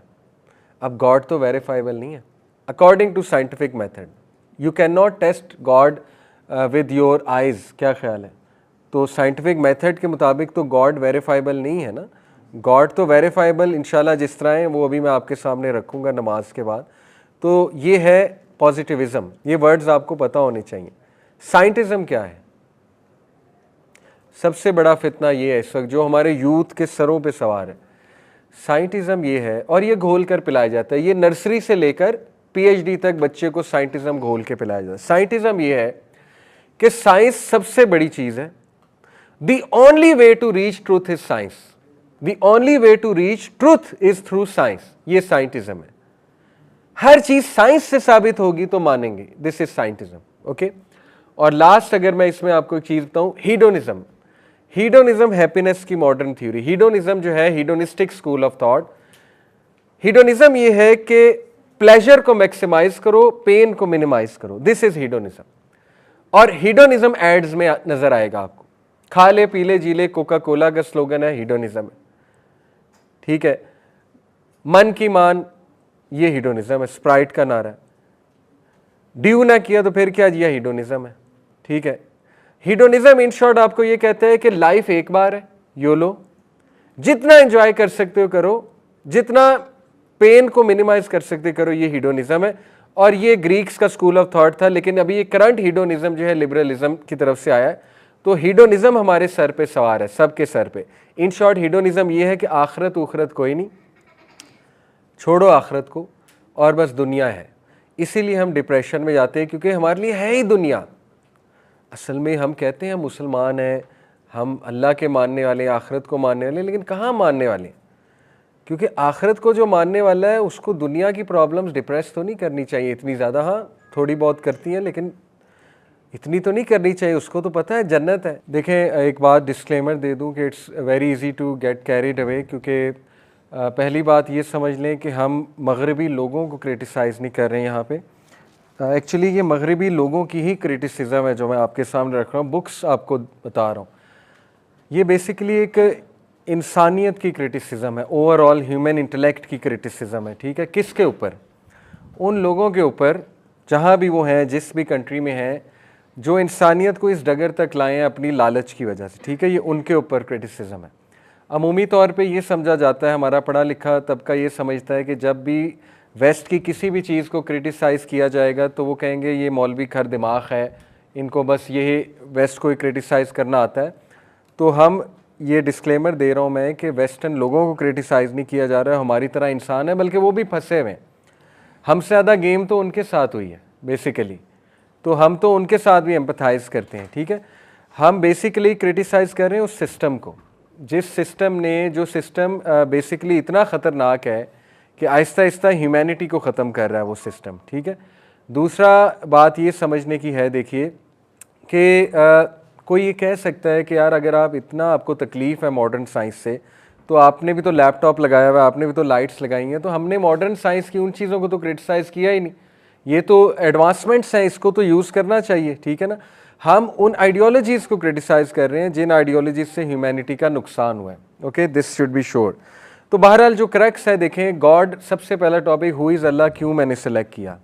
क्योंकि मैं आपको एक और वेस्टर्न इंटेलेक्चुअल का कोट सुनाता हूँ। विल ड्यूरेंट एक बहुत बड़ा नाम है। जो लोग पॉलिटिकल साइंस पढ़े हुए हैं, इंटरनेशनल रिलेशंस पढ़े हुए हैं, उनको विल ड्यूरेंट का पता है। विल ड्यूरेंट की बुक्स हैं, बहुत फेमस बुक है हिस्ट्री ऑफ सिविलाइजेशंस। CSS जो करेंगे स्टूडेंट्स आगे जाके, विल ड्यूरेंट को बहुत कोट किया जाता है। ठीक है, CSS में, करंट अफेयर्स में, हिस्ट्री में, पॉलिटिकल साइंस में, विल ड्यूरेंट कहता है the greatest question of our time is not communism versus individualism, it is not Europe versus America, it is not even East versus the West, it is whether man can bear to live without God. ये सबसे बड़ा सवाल है। इसीलिए पहला topic क्या है? Who is God, who is Allah. क्योंकि वो ये कहता है कि गॉड को निकाल दोगे तो तुम गए, और ये तो अल्लाह भी कहते हैं कि ठीक है, अगर अल्लाह को नहीं मानना तो ज़िंदगी गुजार के दिखाओ। फिर ये तो अल्लाह के चैलेंज है कुरान में कि करके दिखाओ, चल कर दिखाओ, कर ही नहीं सकते। ठीक है, गॉड तो ह्यूमन माइंड की नीड है, ये तो बेसिक साइंस बता रही है, अब ये तो साइकोलॉजी बता रही है हमें, ये तो एक्सपेरिमेंट्स बता रहे हैं, social experiments. God human mind की नीड है। कैसे? जब बच्चा पैदा होता है तो उसकी सबसे बेसिक और सबसे नेचुरल नीड होती है नीड फॉर अटैचमेंट। किसी न किसी चीज़ से अटैच होता है, माँ बाप से होता है, खिलौनों से होता है। अटैचमेंट तो थ्रू आउट लाइफ चलती है, और अगर अटैचमेंट खोखली है तो इंसान बहुत बुरा गिरता है। इसीलिए अल्लाह सूरह अनकबूत में कहता है कि अल्लाह के अलावा जिन लोगों से तुम अटैच होते, इसका मतलब नहीं लोगों से अटैच नहीं हो सकते, अच्छे लोगों से अटैच हो सकते हैं, लेकिन अल्लाह एक मिसाल देता है कि वो लोग जिनका सहारा तुम पकड़ते हो अल्लाह को छोड़ के, उनकी मिसाल मकड़ी के जाले की सी है। यानी इतना वो वीक है, इतना वीक है वो, जैसे मकड़ी का जाला आप हाथ मारेंगे तो ख़त्म है। तो अल्लाह को छोड़कर ये होता है। ठीक है, तो यही विल ड्यूरेंट कह रहा है कि सबसे बड़ा सवाल तुम्हारी सदी का, ये आपको कह रहा है यूथ को, कि तुम लोगों का सबसे बड़ा सवाल जो तुम्हें तंग करने वाला है आगे जाके, वो ये कि क्या तुम अल्लाह के बगैर रह सकते हो, गॉड के बगैर? क्योंकि मॉडर्न एजुकेशन सिस्टम ने तो गॉड को निकाल दिया, मॉडर्न पॉलिटिकल सिस्टम ने भी गॉड को निकाल दिया, और आज जाके हर जगह से गॉड को निकाला गया। और अल्लाह ताला तो बरी है, अल्लाह तो अल-गनी है। ये तो हम अल्फाज यूज़ कर रहे हैं, गॉड को उन्होंने निकालने की कोशिश की। अल्लाह रब्बुल आलमीन तो इंडिपेंडेंट है, असमद है, अल्लाह को तो कोई फ़र्क नहीं पड़ता, सफ़र तो ह्यूमन बींग्स करें। तो इसलिए आज हम बात करेंगे who is Allah, who is God. ठीक है, तो अब शुरू करते हैं इंशाल्लाह। ये जो पिछली जितनी मैंने बातें की, ये तमहीद बांधने के लिए थी और आपको वेकअप कॉल देने के लिए थी, क्योंकि देखें ये बात समझानी चाहिए हमारे यूथ को कि, और ये बात पेरेंट्स को भी समझनी चाहिए, एजुकेटर्स को भी समझनी चाहिए कि जब तक आप ये बातें नहीं करेंगे जो मैंने की हैं पीछे, आप यूथ को पूरा कुरान पढ़ा दें, उन्हें कुछ समझ नहीं आना। आप उनको पूरा इस्लाम पढ़ा दें, उन्हें कुछ समझ नहीं आना। उन्होंने वाह वाह करनी है, उन्होंने कहना बहुत अच्छा, लेकिन उन्होंने अडॉप्ट वेस्टर्न वेज ही करने हैं, उन्होंने अडॉप्ट वही मॉरल्स और वही एथिक्स करने हैं। ठीक है, जब तक उनको इंटेलेक्चुअली तौर पे तैयार नहीं किया जाएगा कि इंटेलेक्चुअली तौर पे मुसलमान बनो, तब तक कुरान हदीस, नमाज उनके लिए सिर्फ एक रिचुअल्स हैं, दैट्स इट। ओके, तो दैट्स वाई मैंने वो बातें सारी की थी। देखिए, when it comes to the topic of God, तो ये 3 चीज़ें आपको पता होनी चाहिए। गॉड के टॉपिक पे ये 3 कॉन्सेप्ट्स हैं। डीइज्म कहते हैं, डीइज्म जो है ये 17th सेंचुरी 18th सेंचुरी में आया। डीइज्म बेसिकली क्या है? डीइज्म बेसिकली है कि ऐसे कुछ क्रिश्चियंस थे जिनको आप कह लें मॉडर्न थिंकर्स क्रिश्चियंस में, उन्होंने एक और स्कूल ऑफ थॉट क्रिश्चियनिटी का निकाला। वो स्कूल ऑफ थॉट ये था कि जब उनसे बहुत ज़्यादा सवाल होते थे गॉड के ऊपर, if there is a God why there is so much suffering. ये सवाल आपसे भी कभी हुआ होगा कि बच्चे क्यों मरते हैं, जानवर क्यों मरते हैं, जंगलों में आग क्यों लग जाती है, ये क्यों होता है, वो क्यों होता है, गॉड कहाँ है? उनसे भी होते थे सवाल। When they didn't have good answer, तो उन्होंने इसका एक हल निकाला। उन्होंने कहा कि हम ये कह देते हैं कि गॉड है लेकिन दुनिया से उसका कोई ताल्लुक नहीं, वो बस रेस्ट कर रहा है, उसने दुनिया बना दी, इंसानों को बना दिया, अब उसने इंसानों पे छोड़ा हुआ है। तो ये उनका आंसर था। इस स्कूल ऑफ थॉट को कहते हैं डीइज्म। बहुत से मुस्लिम्स भी डीइस्ट हैं, ठीक है। In real they are deist because they say God है लेकिन गॉड का हमारी शादियों से कोई ताल्लुक नहीं, घरानों से कोई ताल्लुक नहीं, बिजनेस से कोई ताल्लुक नहीं, बस गॉड को कुछ सदका खैरात कर दें, बस ठीक है, गॉड खुश है हमसे, ठीक है। तो ये भी डीइज्म की एक फॉर्म बन जाती है इनडायरेक्टली। थीइज्म जो है, ये हम मुसलमान ज्यूज़ ये थीइस्ट होते हैं, जो ये कहते हैं कि गॉड है और गॉड ओमनीपोटेंट है, ऑल पावरफुल है, हाकिम है, ठीक है, और God is ever watcher of everything. हर चीज़ को गॉड देखता है और गॉड ही हर चीज़ डिफाइन करेगा। बेसिकली थीस्ट जो है वो वही के बिलीवर्स हैं, यानी रेवलेशन। डीस्ट जो है वो रेवलेशन को नहीं मानते, राइट। डीस्ट कहते हैं कि गॉड है लेकिन उसने रेवलेशन कोई नहीं नाजिल की, हम पे छोड़ दिया। थीस्ट कहते हैं नहीं, गॉड है और रेवलेशन भी भेजी है उसने, यानी हम रेवलेशन से चीज़ें लेंगे। और मुसलमान थीस्ट है। एथियस्ट आपको पता है कौन है, ठीक है, जो कि कहता है गॉड है ही नहीं। और एक और चीज़ होती है एग्नोस्टिक। एग्नोस्टिक क्या होता है कि जो कहते हैं होगा नहीं होगा हमें क्या, ठीक है, वो भी एक किस्म के डीस्ट ही होते हैं, ठीक है। तो जैसे ज़्यादातर जो फिजिसिस्ट हैं आजकल वो एग्नोस्टिक है। एथिज्म जो है ना वो अब नहीं साइंटिस्ट में ज़्यादा फेमस। उसकी वजह यह है कि एथिज्म ना इतना बड़ा मजाक बन चुका है अब, और इतना इसकी धज्जियाँ उड़ चुकी हैं और इतना आउटरेजियस हो चुका है एथिज्म कि अब जो इंटेलेक्चुअल्स हैं ना वो एथियस्ट अपने आप को शो करते हुए डरते हैं क्योंकि उनका मजाक उड़ेगा। बिकॉज एथिज्म जो है ना अब ये रिडिकुलस चीज़ बन गई है। तो इसलिए ना साइंटिस्ट भी अपने आप को एग्नोस्टिक कहते हैं, रिलीजियस कह नहीं सकते, ठीक है, क्योंकि रिलीजियस बंदा वो उन्हें पता है कि हम कहेंगे तो ऐसे ही हमारी इमेज खराब होगी, वो कह देते हैं हम एग्नोस्टिक हैं। जैसे नील डिग्रासी टाइसन, नाम सुना है आपने, वो एग्नोस्टिक कहता है अपने आप को, ठीक है, वो कहता है कि maybe there is a God, ठीक है। और इसी तरह जो मिचियो काकू है, चाइनीज़ जो है लेकिन अमेरिकन है बेसिकली, और चाइनीज़ सी शक्ल है उसकी, शायद आपने स्ट्रिंग थ्योरी बहुत ज़्यादा बात करता है, वो भी एग्नोस्टिक कहता है अपने आप को, ठीक है। तो मॉडर्न जितने भी अब फिजिसिस्ट हैं वो एग्नोस्टिक कहते हैं अपने आप को, शर्मिंदगी से बचने के लिए ज़्यादातर। Case for Allah's existence. अब हम डिस्कस करते हैं कुरानिक आर्गूमेंट्स और फिलोसॉफिकल आर्गूमेंट के। आपसे कोई पूछे अल्लाह एग्जिस्ट करता है, साबित करो। देखें, पहली चीज़ कि आप सबको पता है, जैसे मैंने बात की, कि हमारी फितरत में अल्लाह है, आप अल्लाह से जान नहीं छुड़ा सकते, ठीक है। इस पर बाकायदा बड़े बड़े जोक्स बने हुए रियल वाक़यात के। एक एथियस्ट के साथ जो है ये मेरे ख्याल आयरा के कोई स्पीकर थे, उनकी डिबेट हो रही थी लंदन पार्क में। उस एथियस्ट ने कहा thank God I am an atheist, यानी he couldn't let go of God. उसने कहा thank God I am an atheist, ठीक है, खुदा का शुक्र है कि मैं एथियस्ट हूँ। इसी तरह वो है ना कि there is no atheist on a sinking ship and there is no atheist on a crashing plane, ठीक है। बड़े से बड़ा एथियस्ट जो है ना, अल्लाह बाहर आ जाता है उसके मुंह से जब प्लेन क्रैश होने वाला होता है, ठीक है। जैसे वो एक मीम बनी हुई है कि एक रशियन वो था एस्ट्रोनमर 1970s में कि 60s में जब रशिया गया था स्पेस में, तो आपको पता है बहुत मुतकब्बिर थे ये उस टाइम पे। तो इनके एस्ट्रोनमर का बड़ा कोट मशहूर हुआ, इसने ऊपर जाके कहा, मतलब छेड़ा रिलीजियस लोगों को, क्योंकि रशिया शुरू में कम्युनिस्ट कंट्री थी, आपको पता है एथियस्ट कंट्री थी, बहुत रेडिकल एथियस्ट। उसने ऊपर जाके ना, एक कोट है उसका, उसने छेड़ा रिलीजियस लोगों को कि I don't see any God up here. तो किसी ने उसका जवाब दिया कि you will see God when your oxygen runs out. तो तब तुम्हें जो है वो गॉड नज़र आएगा, ठीक है, अभी नहीं नज़र आएगा। तो आप अल्लाह से जान नहीं छुड़ा सकते, ठीक है। अल्लाह ताला you are hardwired to believe in God. ये एक हिंदू है, रामचंद्रन उसका नाम है, न्यूरो साइंटिस्ट है, उसकी रिसर्च है। आपका ब्रेन हार्ड वाइर्ड हुआ हुआ है अल्लाह के हवाले से। आपके जो दिल में जो कोर है, स्पिरिचुअल कोर, उसमें अल्लाह ताला है, अल्लाह की यानी अल्लाह के सिग्नेचर हैं, अगर मैं मॉडर्न लैंग्वेज में बताऊं, ठीक है। अगर आप अल्लाह की इबादत नहीं करेंगे, किसी और की शुरू कर देंगे, आप उसको अल्लाह बना लेंगे, ये प्रूफ है। अगर अल्लाह को नहीं किसी और को बना लेंगे, दैट इज़ द प्रूफ कि आप अल्लाह से जान नहीं छुड़ा सकते, ठीक है। जो एथियस्ट है उसका भी कोई ना कोई अल्लाह है कि नहीं है? उसका अल्लाह कौन है? वो खुद बन गया अपना अल्लाह, ठीक है। यानी वो वर्शिप उसकी नेचर में है। बताने का मेरा ये मकसद है। शेख असद, बिलाल असद का नाम सुना आपने? एक बड़े अच्छे स्कॉलर हैं, उनको भी सुना करें, बिलाल असद। वो अपना एक वाक़या सुनाते हैं, बड़ा खूबसूरत वाक़या। वो कहते हैं कि मेरे पास एक प्लम्बर आया, अमेरिकन ड्यूड, और उसको मैं बड़ा पसंद आया, उसने मेरे मॉरल्स एथिक्स देखे, तो वापस जाते कहता है कि मैं तुम्हें चार्ज नहीं करूँगा, I will not charge you single पैनी। उन्होंने कहा क्यों भाई? कहते बस आई लाइक यू। उन्होंने कहा मैंने इसको गनीमत जाना मौके को, मैंने उससे दावा शुरू कर दिया। मैंने उससे कहा कि have you ever heard of इस्लाम?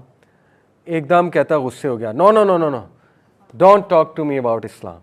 उन्होंने कहा अच्छा। उन्होंने कहा अच्छा let's talk about God, Islam बाद में बात करें। उसने कहा God not at all, not at all, God से तो मैंने बात ही नहीं करनी गॉड के बारे में। उन्होंने कहा वजह क्या है, तुम बिल्कुल भी नहीं बात करना चाह रहे? तो वो फिर बुराइयां शुरू हो गया, कहता गॉड होता तो मेरे साथ ये क्यों होता, गॉड होता तो सफरिंग क्यों होती, गॉड होता तो कैंसर से बच्चे क्यों मरते, ये वो कहता गया कहता गया कहता गया। कहते मैं सुनता गया, मैंने कुछ नहीं कहा आगे से। कहते फिर खुद ही उसने ना एक बात की, यानी अल्लाह बाहर आ ही गया उसका। कैसे? कहता कि हाँ एक बात है, let me tell you something, कि कहता एक बार ना मैं फ़िशिंग कर रहा था, I was in the middle of the pond, मतलब दरिया के मिड में था मैं, और कहता रात हो गई। कहता एकदम मुझे थॉट आया कि व्हाट इफ़ आई सिंक, मेरी बोट सिंक हो जाए, मैं क्या करूँगा। कहता पता नहीं, एकदम ज़बरदस्ती मैंने ऊपर देखा, और मैंने गॉड को नहीं पुकारा, बस मैंने ऊपर देखा कि बस मैं बच जाऊँ। कहते मेरा दिल किया ऊपर देखने का। तो सुभान अल्लाह, शेख बिलाल असद कहते हैं कि मैंने फिर उसे कुरान की आयत सुनाई। अल्लाह ताला कहते हैं कि जब ये शिप में होते हैं और तूफ़ान आता है तो इनको अल्लाह याद आ जाता है। यानी कोई भी नहीं बच सकता अल्लाह के कॉन्सेप्ट से। हिंदू आप देखें सेंचुरी करते हैं, कहाँ देखते हैं? बुद्ध को नहीं देखते, कहाँ देखते हैं? ऊपर देखते हैं। आपने देखा होगा विराट कोहली को, कोई और रिलीजन का बंदा उठा लें, जब भी कुछ करता है कहाँ देखता है? ऊपर देखता है, ठीक है। तो अल्लाह ताला ने हमारी फितरत में रखा हुआ है मैं ऊपर हूँ, मैं इंसानों से ऊपर हूँ, ठीक है, और अल्लाह ताला को इंसान पहचानता है। तो ये इट्सेल्फ एक फितरी आर्गूमेंट तो हमारे पास है। एक और आर्गूमेंट आपको दूँ साइंटिफिक, देखें ऑक्सफोर्ड यूनिवर्सिटी की पूरी एक रिसर्च है सोशियोलॉजी की, वो ये है कि वो उन कबाइल की तरफ गए, उन ट्राइब्स की तरफ जिनका आज तक दुनिया से इंटरेक्शन नहीं हुआ, ठीक है। ऐसे ट्राइब्स मौजूद हैं जो दूर दराज आइलैंड्स में हैं, they never interacted with any civilization, media, communication, nothing. उन ट्राइब्स को जाके उन्होंने स्टडी किया एंड दे कंक्लूडेड कि वो सब ट्राइब्स बिलीवर्स थे। बिलीवर्स से मुराद है बिलीवर्स इन समथिंग, आग के, आसमान के, सूरज के। तो उन्होंने इससे क्या डिड्यूस किया? उन्होंने इससे बड़ी इंटरेस्टिंग बात डिड्यूस की। देखें ये सोशोलॉजिकल रिसर्च है। उन्होंने कहा कि अगर एथिज्म नेचुरल होता, फितरी, तो ये कबीले क्या होते? एथिस्ट, क्योंकि ये नेचुरल एनवायरनमेंट में रह रहे हैं ना, अनअफेक्टेड। तो ये क्या होना चाहिए था इन्हें नेचुरली? एथिस्ट। लेकिन नेचुरली ये क्या है? Believers, belief system. तो उन्होंने साबित ये किया कि human being is born with a belief system. Human being belief system के बगैर नहीं रह सकता, गॉड के बगैर ह्यूमन बीइंग नहीं रह सकता। तो एथिज्म इसलिए जो है ना ये अब रिडिक्यूल होता है। मैं आपको बहुत जिम्मेदारी से बता रहा हूँ। अब जो अपने आप को एथियस्ट कहते हैं ना, वो सिर्फ फैशन वाले हैं, फैशन में कहते हैं, ठीक है ना, वो कोई इंटेलेक्चुअल्स नहीं है, वो फैशन में कहते हैं कि अच्छा कूल लगता है एथियस्ट कहना अपने आप को, ठीक है ना। या अल्लाह माफ़ करे, अल्लाह माफ़ करे कहना नहीं चाहिए, अल्लाह ताला उनकी मदद करें, हम दुआ करते हैं।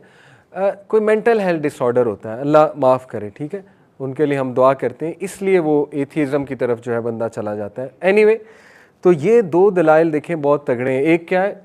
फितरा आर्गूमेंट कि अल्लाह ताला हमारी फितरत में है, गॉड की पहचान आपकी फितरत में आप जान नहीं छुड़वा सकते गॉड से, ठीक है। गॉड आपको याद आ जाएगा, बड़े से बड़ा एथियस्ट जो है उसको गॉड याद आ जाता है जब उसकी जान पर बन जाती है, ठीक है। दूसरा आर्गुमेंट कि belief in God is natural and disbelieve in God is unnatural. ये सोशियोलॉजिकल रिसर्चेज मैंने आपको कोट की, लेकिन हम और अच्छे आर्गुमेंट्स देखते हैं, मजीद अच्छे इंशाल्लाह, ठीक है। कुरानिक आर्गुमेंट्स की तरफ आते हैं। पहले कुरानिक आर्गुमेंट जो है वो 5 है। नंबर 1 क्रिएटर आर्गुमेंट, ये साथ साथ नोट भी करते रहे। नंबर 2 फितरा argument. Number 3 peace and contentment argument. Number 4 purpose argument. Number 5 deductive reasoning argument. ये क्या है, बारी बारी देखते हैं। क्रिएटर आर्गुमेंट तो इतनी बड़ी चपेट है इंसानों के ऊपर। अल्लाह ताला कुरान में कहता है सूरह तूर में वर्स 35 में, अम खुलिकू मिन गैरि शैइन अम हुमुल खालिकून, क्या तुम खुद से बन गए या तुमने खुद अपने आप को बनाया। ये दो ही चीज़ें हैं ना, या तो आउट ऑफ नथिंग बने हो, बताओ कहाँ से बने हो, सोर्स क्या है तुम्हारी। एवोल्यूशन को जाकर स्टडी करें। एवोल्यूशन के ऊपर थ्योरी ऑफ एवोल्यूशन जो है it's not even a fact, it's a theory, लेकिन हमें ब्रेन वॉश इतना किया गया, हमें बताया जाता है फैक्ट है। थ्योरी ऑफ एवोल्यूशन का सबसे बड़ा क्रिटिसिज्म क्या है कि अगर थ्योरी ऑफ एवोल्यूशन सच है तो अब क्यों नहीं हो रही, रुक क्यों गई, where is now, why are things not evolving now. इंसान की नेक्स्ट फॉर्म क्या है, और आज बंदर से इंसान क्यों नहीं बन रहा, इसका कौन जवाब देगा, ठीक है। आंसर करें इसको। मिसिंग लिंक क्या है, कभी आप सर्च करें what is the missing link in Darwinian theory of evolution. Missing link ये है कि हमारे पास कुछ प्रूफ्स नहीं है, इसके बावजूद अंधाधुंध पढ़ाई जाती है स्कूल्स में और कॉलेज। क्यों? Because atheism sports capitalism.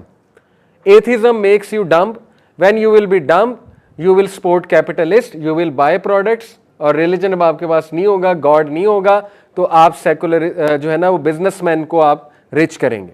इसलिए उनके फेवर में जाता है एथिज्म। दैट्स वाई वो हमेशा उन्हीं साइंटिस्ट को सामने लाते हैं जो एथियस्ट हैं, वो उन्हीं डार्विनियन जो है बायोलॉजी ही पढ़ाई जा रहे हैं, वही पढ़ाई जा रहे हैं, ठीक है। तो अल्लाह ताला कहता है कि या तो तुम किसी चीज़ से नहीं बने, आउट ऑफ नथिंग बने हो तो साबित कर दो, या तुमने खुद अपने आप को बना लिया। अच्छा, रिडिकुलस बात यह है कि कुछ साइंटिस्ट ये भी कहते हैं कि हमें एलियंस ने बनाया।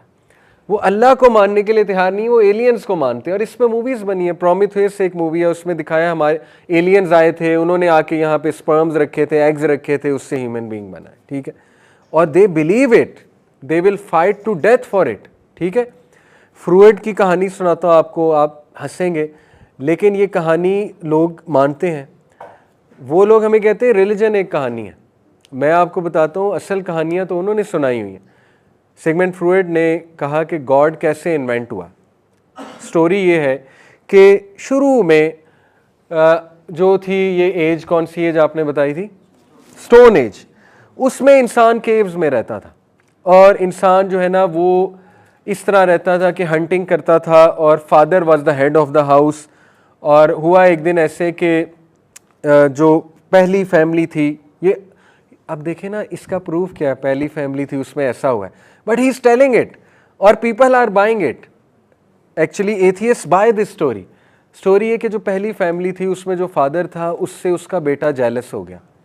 उसने देखा कि फादर हीरो है, मदर भी फादर से प्यार करती है, मेरी बहनें भी फादर से प्यार करती हैं।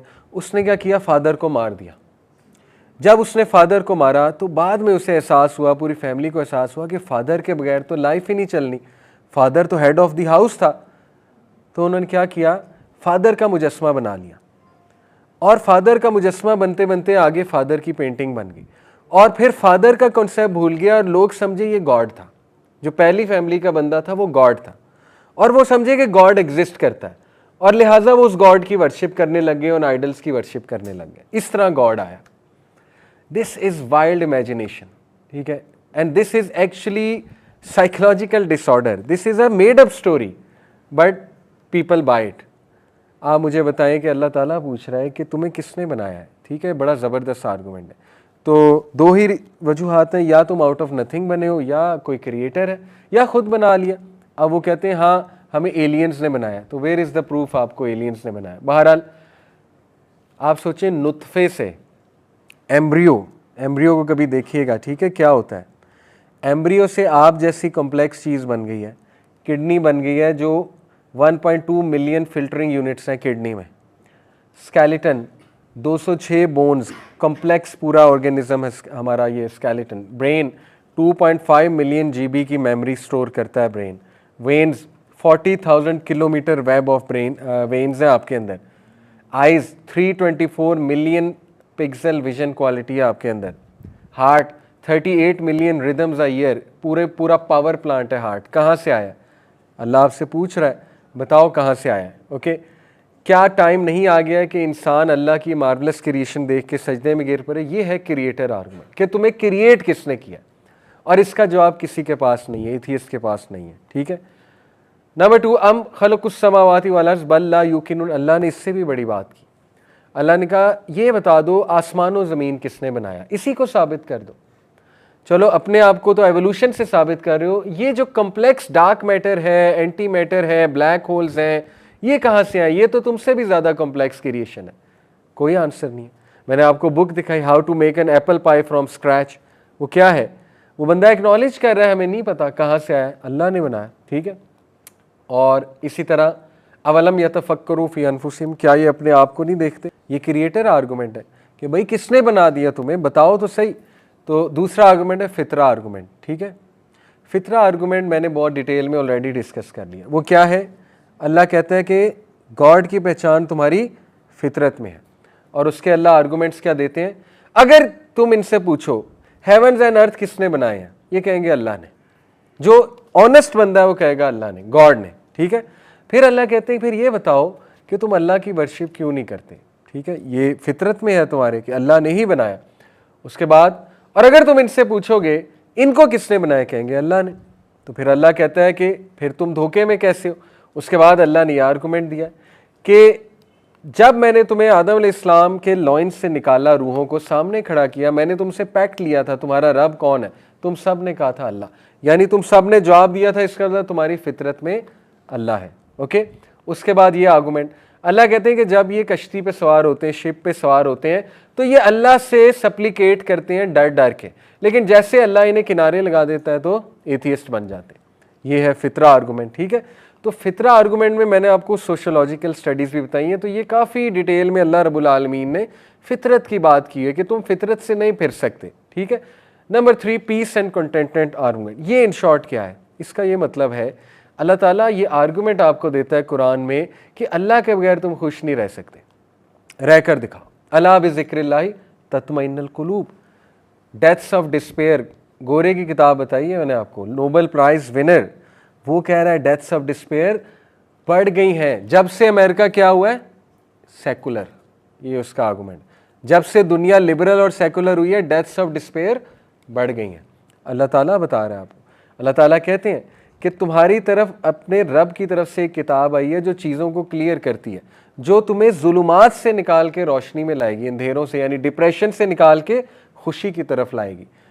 तो ये आर्गूमेंट है पीस एंड। फिर अला बिज़िक्रिल्लाहि तत्मइन्नुल कुलूब, बेशक तुम तब तक खुश नहीं हो जाओगे, इत्मीनान नहीं पाओगे जब तक जिक्र नहीं कर लोगे अल्लाह का, जब तक अल्लाह को नहीं पुकारोगे, पीस नहीं हासिल कर सकते तुम लोग। ठीक है। चौथा आर्गूमेंट है पर्पज़। पर्पज़ आर्गूमेंट क्या है कि अल्लाह के बगैर ज़िंदगी बेमकसद है, अल्लाह के बगैर ज़ीरो है। मैं आपको एक मिसाल देता हूँ। एक बच्चा था, मेरे दोस्त का भाई था छोटा, उसके अब्बू की अचानक डेथ हो गई। मेरे सीनियर थे तो उनका छोटा भाई था, टीनेजर था, तो उससे ये सदमा बर्दाश्त नहीं हुआ। ज़ाहिर नहीं होता लोगों से इतना बड़ा सदमा बर्दाश्त कुछ लोगों से, तो वो एथियस्ट बन गया बेचारा। उसके पास जब कोई आंसर नहीं था, उसने कहा नहीं नहीं नहीं, क्यों किया अल्लाह ने ऐसा, मेरे वालिद इतने अच्छे इंसान थे, उन तो नमाज़ें पढ़ी, ये वो, क्यों मार दिया अल्लाह ने। तो बस वो कहता है एथियस्ट हो गया। देखिए मैंने उसे थोड़ी सी काउंसलिंग की, लेकिन आज आके मैंने उसे यही कहा, मैंने कहा देखो तुम्हारे पास 3 ऑप्शन है। ऑप्शन नंबर 1 कि अल्लाह नहीं है और तुम्हारे वालिद भी फौत हो गए, क्या ये मानने से कि अल्लाह नहीं है तुम्हारे वालिद वापस आ रहे हैं? या तो मसला हल होता है तो एथियस्ट हो जाओ, नहीं तो फिर एथियस्ट बनने का फ़ायदा, बल्कि एथियस्ट बनने का नुकसान है। उसने कहा वो कैसे? मैंने कहा अगर तुम ये मान लो अल्लाह नहीं है, फिर तो तुम्हारे लिए 10 टाइम डिप्रेशन है। अभी तो तुम्हारी डिप्रेशन हल हो सकती है, कैसे? मान लो अल्लाह है और जन्नत भी है, तो वालिद से कहाँ मिल लोगे? जन्नत में। और हमेशा के लिए रहोगे वालिद के साथ के नहीं? अगर इनकार कर रहे हो अल्लाह नहीं है, जन्नत नहीं है, फिर तो गए तुम्हारे वालिद, तो तुम्हें तो 10 टाइम डिप्रेशन होगी। Make sense? दूसरी ऑप्शन, मान लो अल्लाह है और उसने ज्यादती की, नाउज़ बिल्लाह, क्या लड़ सकते हो अल्लाह से? कैन यू फाइट अल्लाह? इतनी ताकत है, अल्लाह से लड़ सकते हो? अल्लाह ने तुम्हें कोई चीज़ नहीं दी, तुमसे कोई चीज़ छीन ली, नहीं लड़ सकते। तो चुप करके खामोश हो जाओ, चुप करके खामोश हो जाओ। नंबर 3, मान लो अल्लाह है और अल्लाह की रज़ा में राज़ी हो जाओ, जन्नत भी मिलेगी, वालिद भी मिलेगा, वालिद के साथ इंशाल्लाह सारी उम्र रहोगे। अब सोच लो क्या बनना है, उसको बात समझ आ गई। तो ये आर्गुमेंट है अल्लाह का। अल्लाह को निकाल दोगे तो 10 टाइम डिप्रेशन है तुम्हारे लिए, करोगे क्या अल्लाह के बगैर? पर्पज़ ही ख़त्म है। अल्लाह ताला कहते हैं कि मैंने नहीं बनाया आसमानों को, ज़मीनों को और उनके दरमियान जो भी है एक खेल तमाशा, विदाउट पर्पज़ नहीं बनाया मैंने, ठीक है, एक पर्पज़ है। फिर अल्लाह कहते हैं कि मैंने आसमान ज़मीन और उनके दरमियान जो है ट्रुथ में बनाई है। साइंस आपको कहती है बेमकसद है, ठीक है, क्योस है, एंट्रोपी है, वो आपको कहते हैं कि डार्कनेस है, यू आर अलोन, कोई भी नहीं है, no one is to watch over you, you are just matter and you don't matter. Science आपको होपलेस कर रही है, कुरान आपको होप दिला रहा है। चॉइस इज़ योर्स, ठीक है, मॉडर्न साइंस की बात कर रहा हूँ। उसके बाद डिडक्टिव रीजनिंग कुरान का आखिरी आर्गूमेंट है, यहीं पे हम कंक्लूड करेंगे और अगली क्लास में कैरी ऑन करेंगे। डिडक्टिव रीजनिंग क्या है? बहुत खूबसूरत आर्गूमेंट है। देखें, मैंने आपको शुरू में समझाया था, गॉड को आप साइंटिफिक मेथड से साबित करने बैठेंगे तो मुश्किल हो जाएगा, क्योंकि साइंटिफिक मेथड स्टार्ट ही कहाँ से हो रहा है? ऑब्जर्वेशन से। और उनकी ऑब्जर्वेशन की तारीफ है ये, आंखों से देखी, ठीक है। तो वो सिंपल आपको ये कहेंगे जब तक गॉड नजर नहीं आ रहा तब तक गॉड नहीं है। हम कहते हैं नहीं, ऑब्जर्वेशन करो गॉड के साइंस की और उन साइंस से डिड्यूस करो कि गॉड है। मैं आपको एक मिसाल देता हूँ। देखिए, आपके घर चोर आता है और आपके कमरे से कुछ चीज़ चुरा के ले जाता है। अब ये तो साबित है, या कुछ नहीं चुराता, बस आया था, आपको शक होता है कोई आया था, ठीक है।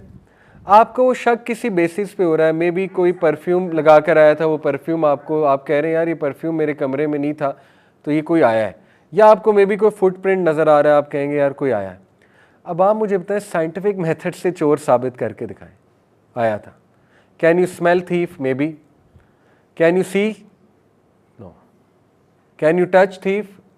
नो। 5 सेंसेस, साइंस तो 5 सेंसेस में, 5 सेंसेस से मुझे साबित करके दिखाएं चोर आया था। तो जो वो है अपना डिटेक्टिव, वो कैसे साबित करता है? 2 चीज़ों से, डिडक्टिव रीजनिंग, ठीक है, और टेस्टिमनी।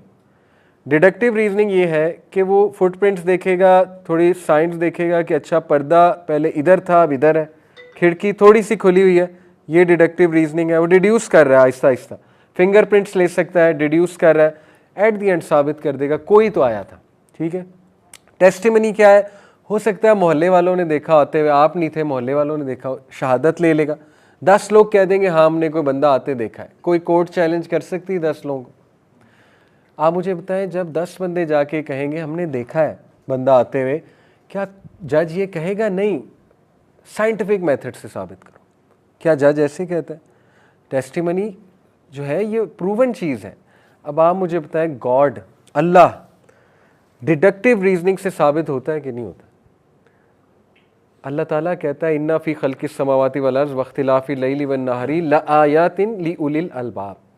आसमानों ज़मीन में जो कुछ भी है और इनके दरमियान अल्लाह ने जो बनाया हुआ है और इनकी तख्लीक में अकल वालों के लिए निशानियाँ हैं। उलिल अलबाब, अकल वालों के लिए निशानियाँ हैं। देखो, ऑब्जर्व करो कहाँ से चीज़ें आई हैं, डिड्यूस करो। someone created them, this is the deduction, that someone is Allah। तो वो डिडक्टिव रीजनिंग बहुत स्ट्रॉन्ग है। दूसरा है टेस्टिमनी, हु इज टेस्टिफाइंग अल्लाह था, उस शख्स का नाम बताएं जी। मुसलमान किसकी शहादत पे यकीन करता है? मैंने आपने नहीं देखा अल्लाह, कौन कह रहा है अल्लाह है? मोहम्मद सल्लल्लाहु अलैहि वसल्लम, मोहम्मद सल्लल्लाहु अलैहि वसल्लम, पहली टेस्टिमनी उनकी। कितने लोग टेस्टिफाई कर रहे हैं मोहम्मद सल्लल्लाहु अलैहि वसल्लम सच्चे थे उस दौर के? आज के दौर के तो हैं, उस दौर के कितने लोग कर रहे हैं? 100%, इवन उनके दुश्मन। दुश्मन भी क्या कहते थे? मोहम्मद सादिक और अमीन। आप मुझे बताएं कि मोहम्मद सल्लल्लाहु अलैहि वसल्लम की शहादत करोड़ों लोग दे रहे हैं, खरबों लोग दे रहे हैं, तो मैं और आप पागल हैं उनकी शहादत ना लें? डिडक्टिव रीजनिंग से भी अल्लाह साबित हो रहा है, और किसकी शहादत से साबित हो रहा है? मोहम्मद सल्लल्लाहु अलैहि वसल्लम। मेरा एक दोस्त था, इंग्लैंड जाके एथियस्ट हो गया, अल्लाह उसे हिदायत दे, अभी का मुझे नहीं पता, तब मेरी बहुत बहस होती थी, कोई 10 साल पहले। उसको मैंने ये आर्गूमेंट दिया था, वो नहीं मान रहा था अल्लाह है अल्लाह। मैंने कहा अच्छा ये तो मोहम्मद सल्लल्लाहु अलैहि वसल्लम हैं कि नहीं थे? कहता हाँ थे, उनकी तो बॉडी मौजूद है मदीना में, उनका तो इनकार नहीं किया जा सकता मोहम्मद सल्लल्लाहु अलैहि वसल्लम का। मैंने उससे सिंपली पूछा डिड ही लाए? तो इसका वो जवाब नहीं दे सका। डिड ही लाए, इसका जवाब आप दे नहीं दे सकते। ठीक है, तो ये डिडक्टिव रीजनिंग। तो इंशाल्लाह यहीं पे हम कंक्लूड करते हैं।